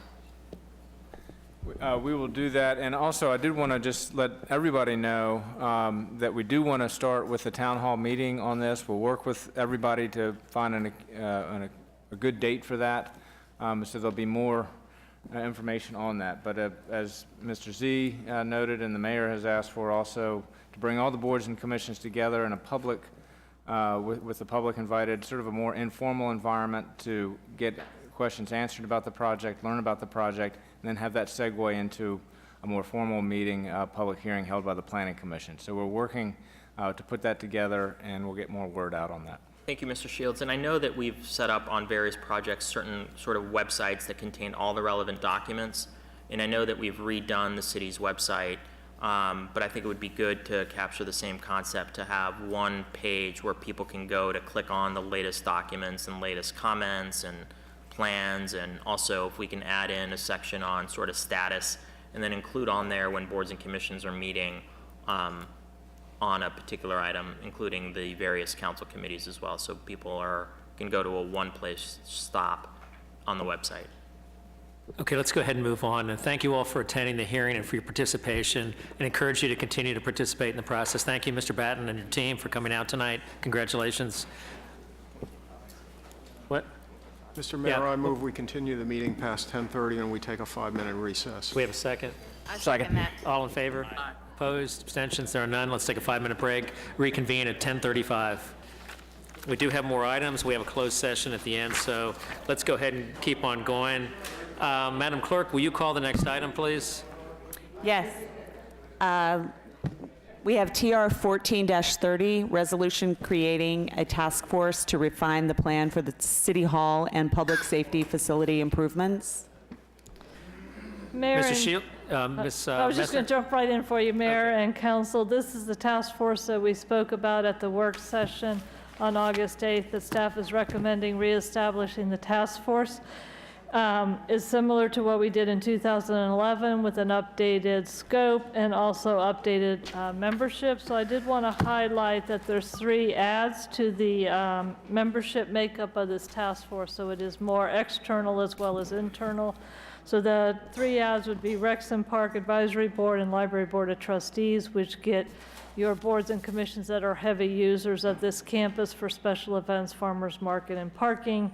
And the 3rd addition is CATCH, which is the City of Arts, Theater, Culture, and History, the council's board-appointed Humanities Council, which is made up of numerous community groups running from your FEPIS, your Friends of Cherry Hill, Tenor Hill, Falls Church Arts, Creative Cauldron, and also Chambers, Economic Development, and your business community. And I wanted to call your attention to that due to Mr. Pelton's good comments about making sure there's external representation. And of course, all of the boards and commissions are your citizens as well. With that, I'm glad to entertain any questions, but staff recommends approval. All right, any questions from anyone? Ms. Conley? Go ahead. Ms. Mester, I'm just wondering if there could be a Chamber of Commerce representative on this committee as well, because I know there is a Chamber of Commerce representative on CATCH, but that is not the Chamber's primary role. And I think because Chamber members do a lot of work in City Hall with licenses and businesses, it might make sense to have someone who is there interacting with the Treasurer and the Commissioner of the Revenue as part of this. Staff is open to what the council wishes to add. 14 or 15 members still makes it a workable group. Any larger might be a little challenging. And that's a good point. The chamber is a member of CATCH, but this would be a business focus. Sounds like a good idea to me. Anybody else have any Mr. comments? Mayor, I would support that idea. Thank you. Okay, so do we have any other comments, or should we go ahead to a motion? Mr. Mayor, I do have a couple questions. First of all, I noted that there's one library board of trustee member, which I certainly support. But in view of the fact that the library has a project that's moving perhaps on a slightly different timetable, but where parking is an issue with both of these projects, can we be assured that there will be coordination with the library project as we go forward? Yes, I can assure that, as I'm the CIP coordinator for both. Okay, second question is, can it be considered to possibly, in the case of either the library or the city hall, potentially move some municipal functions from the city hall and/or the library to a new development? Can that be considered? I would defer that back to council. We've talked about the options at the last two work sessions, and as we left the last one, the direction was to proceed with 35% plans for the City Hall project as adopted, looking at the four additional options at that 35% and 60 for the rest. Well, I guess part of the issue is some time ago I'd asked for some data about the cost of new space, perhaps in a development, perhaps in the one we've just talked about, for some municipal uses vis-a-vis building and adding on to the existing. In other words, you might need to do less if you could put offices of some kind, library or city hall, in another location. All I'm asking for is whether that's totally excluded or that we can get some data on that. Well, Mayor and Vice Mayor, if you wish, I could do a follow-up one-on-one with you to go over the last two work session memos. We have done some analysis in regards to that, and I would submit it's not cost-effective and it increases inefficiency. But I realize with your business travel, you didn't hear that full presentation. I'd be glad to walk through those details if you all wish. And sort of the crux of the matter is that for potentially, as we go forward, for small parts of the city functions, we may need, as we grow, to go into outside space. But to deal with some of the major issues like the safety of court operations, those types of things, we can't really solve those problems with outsourcing without having a completely different and much larger budget. And so what I think the council direction was, let's proceed with the plans that have been scaled back rather dramatically. And really focusing on expansion to improve courtroom security, public safety in this building, increased public meeting spaces, and then making internal configurations so we use our existing office space more efficiently. And that's how we get our sort of net gain of square footage for office functions, is by using existing space more efficiently. That basic idea is what the council said, move forward with 35% plans on. Now, if that ends up 10 years down the road or in the future insufficient in terms of space, then I think we would need to look under that scenario for additional lease space outside this building. But we would have solved the sort of the fundamental safety problems that we've been grappling with. The mayor is giving me a dirty look, but nonetheless, I am going to ask to be recognized. I know that we're not talking about this now. This sounds like the stormwater debate. We're not talking about this, but we are talking about it, and every time we do talk about it, my understanding, and I was at all those meetings, was that we're doing 35% engineering on the basic plan and on some number of add-ons. That is true. And there seemed to be some discussion about how many of those add-ons. As I recall, Mr. Z and I were pretty enthusiastic about all of the add-ons being costed at some level that would enable us to have a conversation about whether, additional office space beyond the basic model that might be an overflow for the library while it did whatever's going to happen at the library. We got to put the library somewhere, at some point when we redo it, would be contemplated. And then the only reason I'm going on about this is because I want to get it on the record that my understanding is either correct or not correct. That you are correct. And so I think what the compromise was that all of the add-ons would be taken to what percentage of design? 35%. We can do it to 35% because Mr. Collins was questioning 35 or 36, so I do recall go. 35. Thank you very much. All the add-ons would be taken to 35%, and then we would have decision points there where we spend additional money to take them further. Thank you very much. And those decision points will time nicely with your CIP for your next budget process. Okay, do we have a motion? Mr. Mayor, move to adopt TR 14-30. Before we act on that, Ms. Conley had a suggestion to include a member of the Chamber of Commerce representative. Is that part of your motion, or? Yeah, I'm sorry, since we had all agreed on it, yes. The motion that I make includes the addition of a designee from the Chamber of Commerce, the Falls Church Chamber of Commerce, in the working group. And I would recommend you could do that at line 117.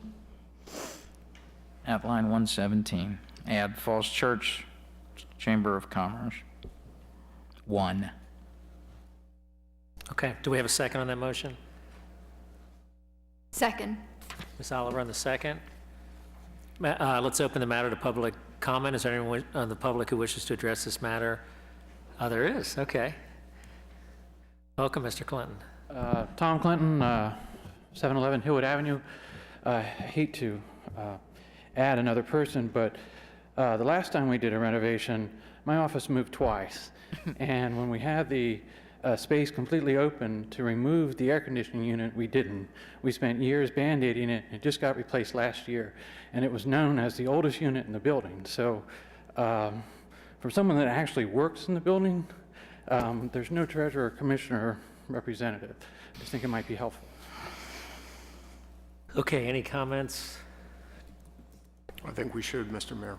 Okay, so. I would revise my motion to include on line 118 now. So I think this is probably the same issues we had earlier, in which case we need to do a voice vote about adjusting or amending your motion to include one additional person. And so let's go ahead and have a voice vote on whether we should also include the Treasurer's Office, a representative No, from the Treasurer. Commissioner of the Revenue's I'm sorry, Office. Commissioner of Revenues, my apologies. Can I make one suggestion with that? Why, I mean, could it be just somebody who works in the building, city staff? Well, I would note that on line 113, I do have an employee advisory committee representative, which is our employees group.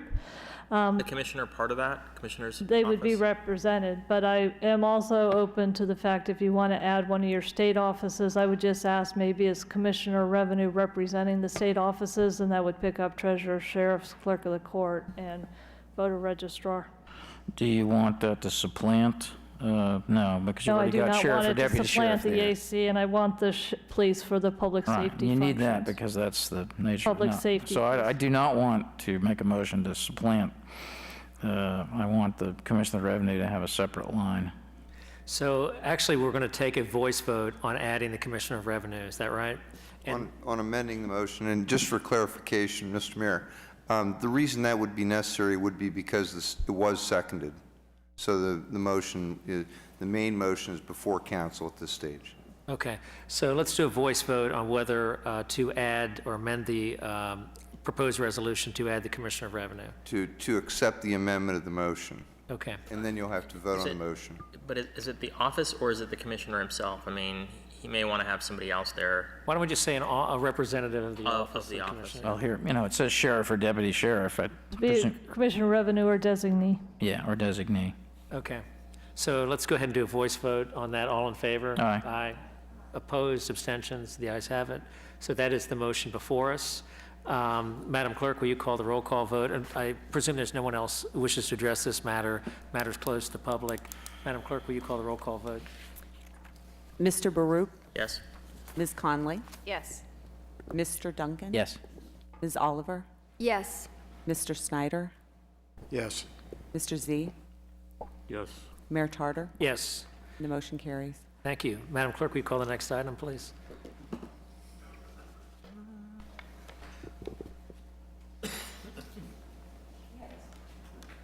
We have TR 14-33, a resolution amending Resolution 2014-01, resolution adopting rules of procedure of the City Council of the City of Falls Church, Virginia, as of January 1, 2014.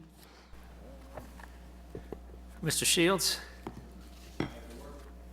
At the work session, the council discussed proposed changes to its rules of procedure, and our city clerk has taken that draft that was put forward by the Government Operations Committee and then put it in the context of your rules of procedure. I think she did an outstanding job.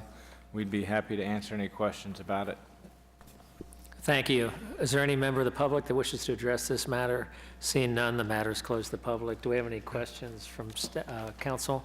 Mr. Baruch? Yeah, there's, on line 180, there was a strikeout regarding, something about taping of work sessions. Just not sure why that was deleted. I know that.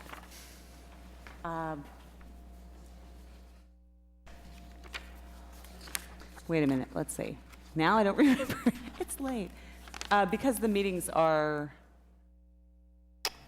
taped anyway, so we took the portion out saying that you may request it at any point because they're already taped. Okay, so it's more of a cleanup since they... It's a cleanup, yeah, I'm Got it. sorry. And Okay. we left the portion in about requesting a transcription because that still makes sense. Okay. Other questions, comments? Ms. Conley? One thing that we talked about, and I think it's still in here, and I can't find the note, is about timing council comments to 3 minutes, and that the clerk would time those. And then in our work session, we talked about getting lights so that it would be easier for us to time. Did we get any further with lights? That's all you have to do is purchase them. Order the lights? Yeah. I definitely can do that. And I was just a little bit unclear as to whether you would be using that to time the council as well as the public. Yes. Is that correct? So that makes a little bit of difference, I think, in what we purchase, so. And until you also have the electric shock, if anyone goes beyond the time, you'll be purchasing that as well. Okay, good. So That would include staff. Are we talking about the language of 274? Is that what we're, speaking time? We were talking about speaking time in Yes. general. I don't know about Okay, 274. so Mary, Yes. Ms. Conley, does that comport with what you hope for? Yes, I think the clerk was concerned that if she was in charge of keeping track of all the speaking time of everyone with all the other things she's doing, that might be a little difficult. I because her thought hands in are my full. comments I had volunteered Did you the volunteer to do vice that? mayor to do That's that. right, you volunteered the vice mayor. Sorry, Dave. I think that's an excellent suggestion. Does that require a voice vote on that, or? Okay, what else do we have on this item? The other thing we have on this item that is not included in here, this item included a conversation about changing the way council meets and the way our work sessions are arranged. And we did not come to any conclusion on that, but I would like to continue that conversation. I was asked to come up with a couple different options, which I did not do in the past week, but will do, so that we can continue that in September. Okay, thank you. Any other comments, questions on this item? Is there any member of the public that wishes to address this item? Seeing none, the item is closed to the public. With council, do we have a motion on this item? Ms. Oliver? Mayor Tartar, I move passage of TR 14-33. Do we have a second? I'll second that. Okay, Madam Clerk, will you call the roll call? Mr. Baruch? Yes. Ms. Conley? Yes. Mr. Duncan? Yes. Ms. Oliver? Yes. Mr. Snyder? Yes. Mr. Z? Yes. Mayor Tartar? Yes, And the motion carries. thank you. Will you call the next item, Madam Clerk?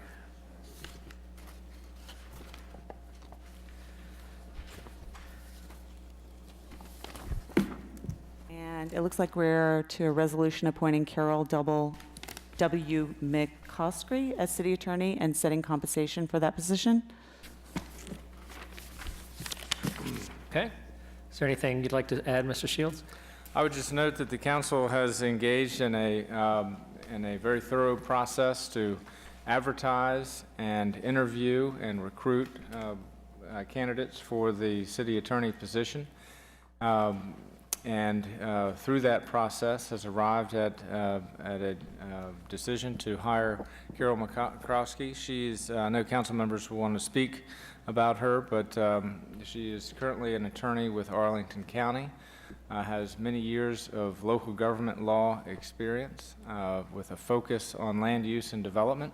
She also served at Arlington County as the county's designee for provide legal support for the school board for Arlington County, and through that gained broad experience on school affairs, but also more generally personnel management, contracts, and that type of thing, and providing that support for the school division.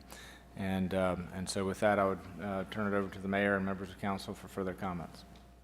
Thank you very much, Mr. Shields. I would just like to say thank you to the members of council who spent so much time in this process, and it was a very deliberative, thoughtful process. Mr. Baruch and Mr. Snyder had led the search, but a number of other folks on council, Mr. Duncan and others, had major involvement. I would like to thank all of them. I'd also like to thank Mr. Taves for doing a fantastic job over these past months. It's been a pleasure working with you, and I'm glad you're able to keep us in line the best you could, including tonight. It has been a great pleasure to work with you, and we thank you for all your diligent work and enjoyed spending our time with you. Carol, I think, is an excellent choice. I happen to have the occasion of knowing her professionally for a number of years, and she has a great reputation and highest ethics, a broad skill set, and I think she's a wonderful addition to the city, so I'm delighted that she'll be joining our local government staff. Is there anyone else who would like to make any comments, or Mr. Duncan? I just would like to say I appreciate your mentioning my name with Vice Mayor Snyder and Mr. Brigg, but it is wholly undeserved. The two of them gave up hours and hours and hours and hours of time to this process, and I'm grateful for all the work that they did, and I think the outcome is a very good one. Any other comments? Should we move to motion? Excuse me? Is there a paper motion? Oh, what's a resolution? It's a resolution. So before we do that, I'll open it up to the public. Is there any member of the public that wishes to address this matter? Seeing none, the matter is closed to the public. We do have a resolution, or hopefully we'll have a motion to approve a resolution on this matter to go ahead and hire Ms. McCroskey. Is that right? We do. Okay, so would someone like to make? I still don't see the piece of paper. It's in the folder, I think. It's not. Oh, it's not? Not in mine.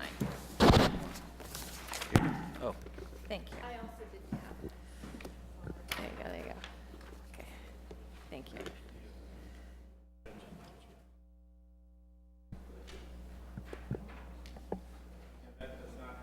Doesn't match.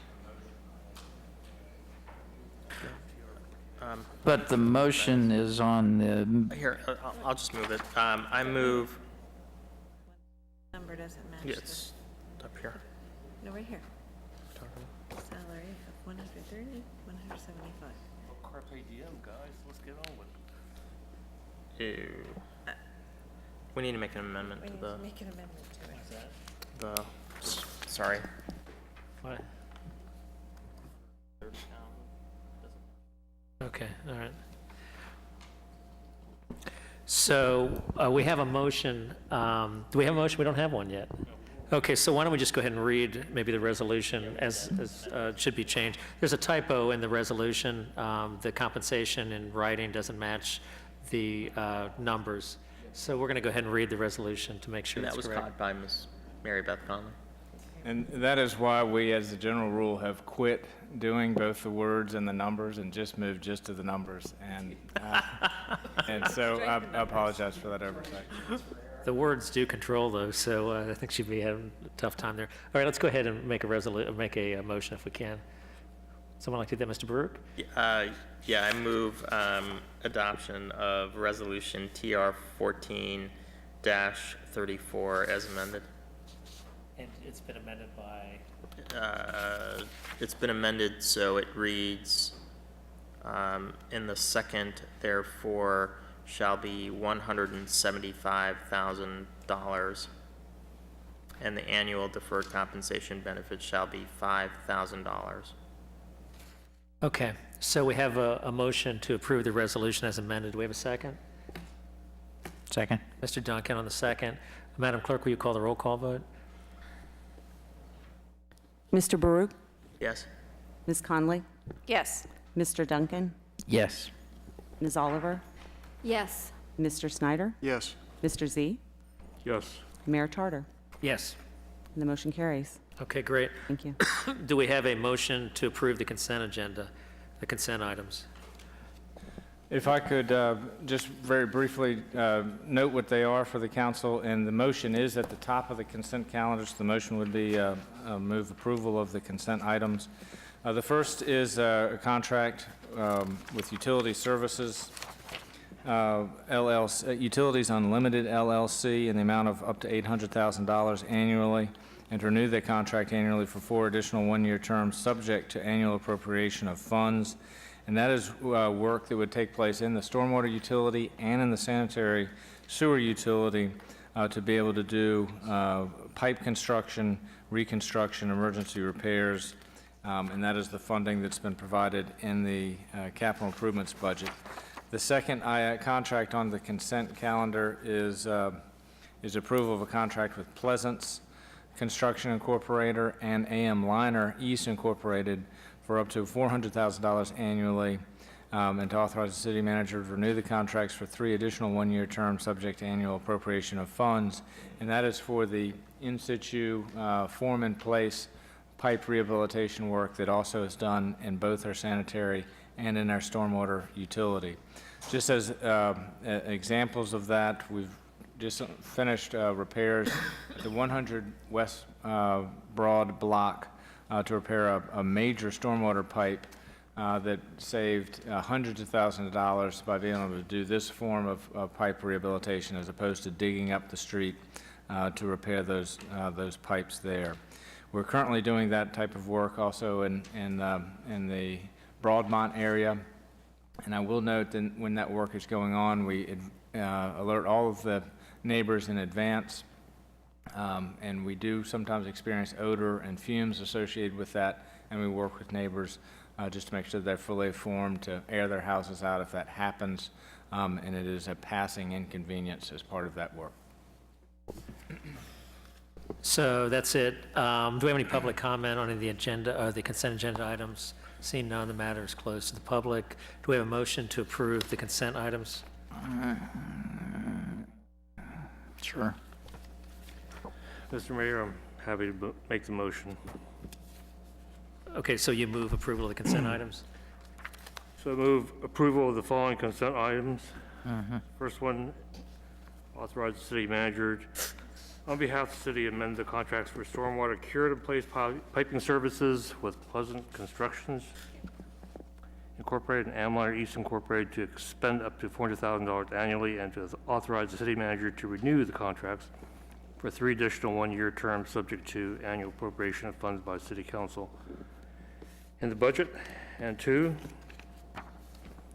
move to authorize the city manager on behalf of the city to award a contract for sanitary sewer and storm sewer services to Utilities Unlimited LLC in an amount up to $800,000 annually, and to renew the contract annually for 4 additional one-year terms subject to annual appropriation of funds by City Council in the budget. And 3rd, move appointment of the recommended slate of candidates, including new appointment Andrew Crawford to the Environmental Services Council, and B, reappointment of Nancy Bentrup to the Library Board of Trustees. Thank you. Do we have a second? Second. Okay. Mr. Mayor, Excuse me? Phil Duncan, second. Mr. Snyder? Mr. Mayor, I just had a question for the city, the acting city attorney. These seem like large amounts, basically sole source in future years, particularly item number 2. You deem these to be appropriate under Virginia law? Because they're subject to appropriation, City Council would have to decide each year whether or not to pay those amounts, authorize each of those amounts. Okay. And I have one question for the city manager. While I understand what one does, what services are we buying with two? In terms of the one, for the second one is the in situ form piping that we do to rehabilitate our pipes. So that's where you use the sleeve and you put it into the pipe, and it makes it so you don't have to dig up the pipe. Oh, that's Utilities Unlimited? That's the Pleasance and AM liner. The first one is Utilities Unlimited. Yeah, well, it's actually the reverse on this, or at least the one agenda item. Anyway, that's what I'm trying to clear up. The AM liner is to line the utilities, right? And that's a lot cheaper than digging up the street. Okay. I got that. Now, number two, Utilities Unlimited. What are we buying with that? So that is to be able to do stormwater repairs and sanitary sewer repairs, but this will be principally stormwater repairs is where we anticipate most of the work to be done, to carry out point repairs, to alleviate flooding problems that are occurring at people's properties. And so that those would be on a case-by-case basis. So what we put out to bid is the per unit prices for the work that we've done, and that was competitively bid. And have we done an analysis that would show it's cheaper to do this than to use city employees to do this work? There are some types of repairs that it's cheaper to do city employees for, and then there's some that go beyond our capabilities in terms of the equipment that's required, and there it'd be a cost-benefit analysis of buying that equipment or hiring the contractors, and we find that it would be cheaper to hire the contractors to do that. Okay, unless there's anything else, why don't we go to a roll call vote on this? Madam Clerk? Mr. Baruch? Yes. Ms. Conley? Yes. Mr. Duncan? Yes. Yes. Ms. Oliver? Yes. Mr. Snyder? Yes. Mr. Z? Yes. Mayor Charter? Yes. Okay, so is there any other business not on the agenda? Okay, any council member comments? Okay, good. No approval of minutes, so why don't we go ahead and move into closed session? Where are we going to do that, Mr. Shields? We next meet the Tuesday after Labor Day, is that correct? Correct. Is that a work session? Okay, That is thanks. correct. Okay. What is the date of our next meeting, Mr. Shields, do you know? September 2nd, the day after Okay, Labor Day. so for members of the public, we'll be meeting the day after Labor Day, which will be a Tuesday, September 2nd. We'll be on recess until then. Why don't we go into closed session then? And then we'll come back. Where's our closed session going to be, Mr. Shields? I would recommend we just go into the back room. I think it will be a brief discussion. Okay, great. So let's go ahead. Upon a motion made by council member Donnelly? and seconded by council member Snyder. and passed by a voice vote of city council, council went into closed session pursuant to Virginia Code Section 2.2-3711A7, consultation with legal counsel and briefings by staff members pertaining to probable litigation when such consultation or briefing in an open meeting would adversely affect the negotiating or litigating posture of the public body, and consultation with legal counsel employed or retained by a public body regarding specific legal matters requiring the provision of legal advice by counsel. Chairman, a claim of Ghulam M. and Norusama Osman Dazi, I'm sure I've got that right, installation of water line outside easement boundaries of property located at 7634 Shreve Road. Councilmember Baruch? Yes. Councilmember Connolly? Yes. Councilmember Duncan? Yes. Councilmember Oliver? Yes. Vice Mayor Snyder? Yes. Councilmember Z? Yes. Councilmember Tartar? Okay, thank you. We're going to go into closed session and we'll come back out hopefully shortly. Thank you very much.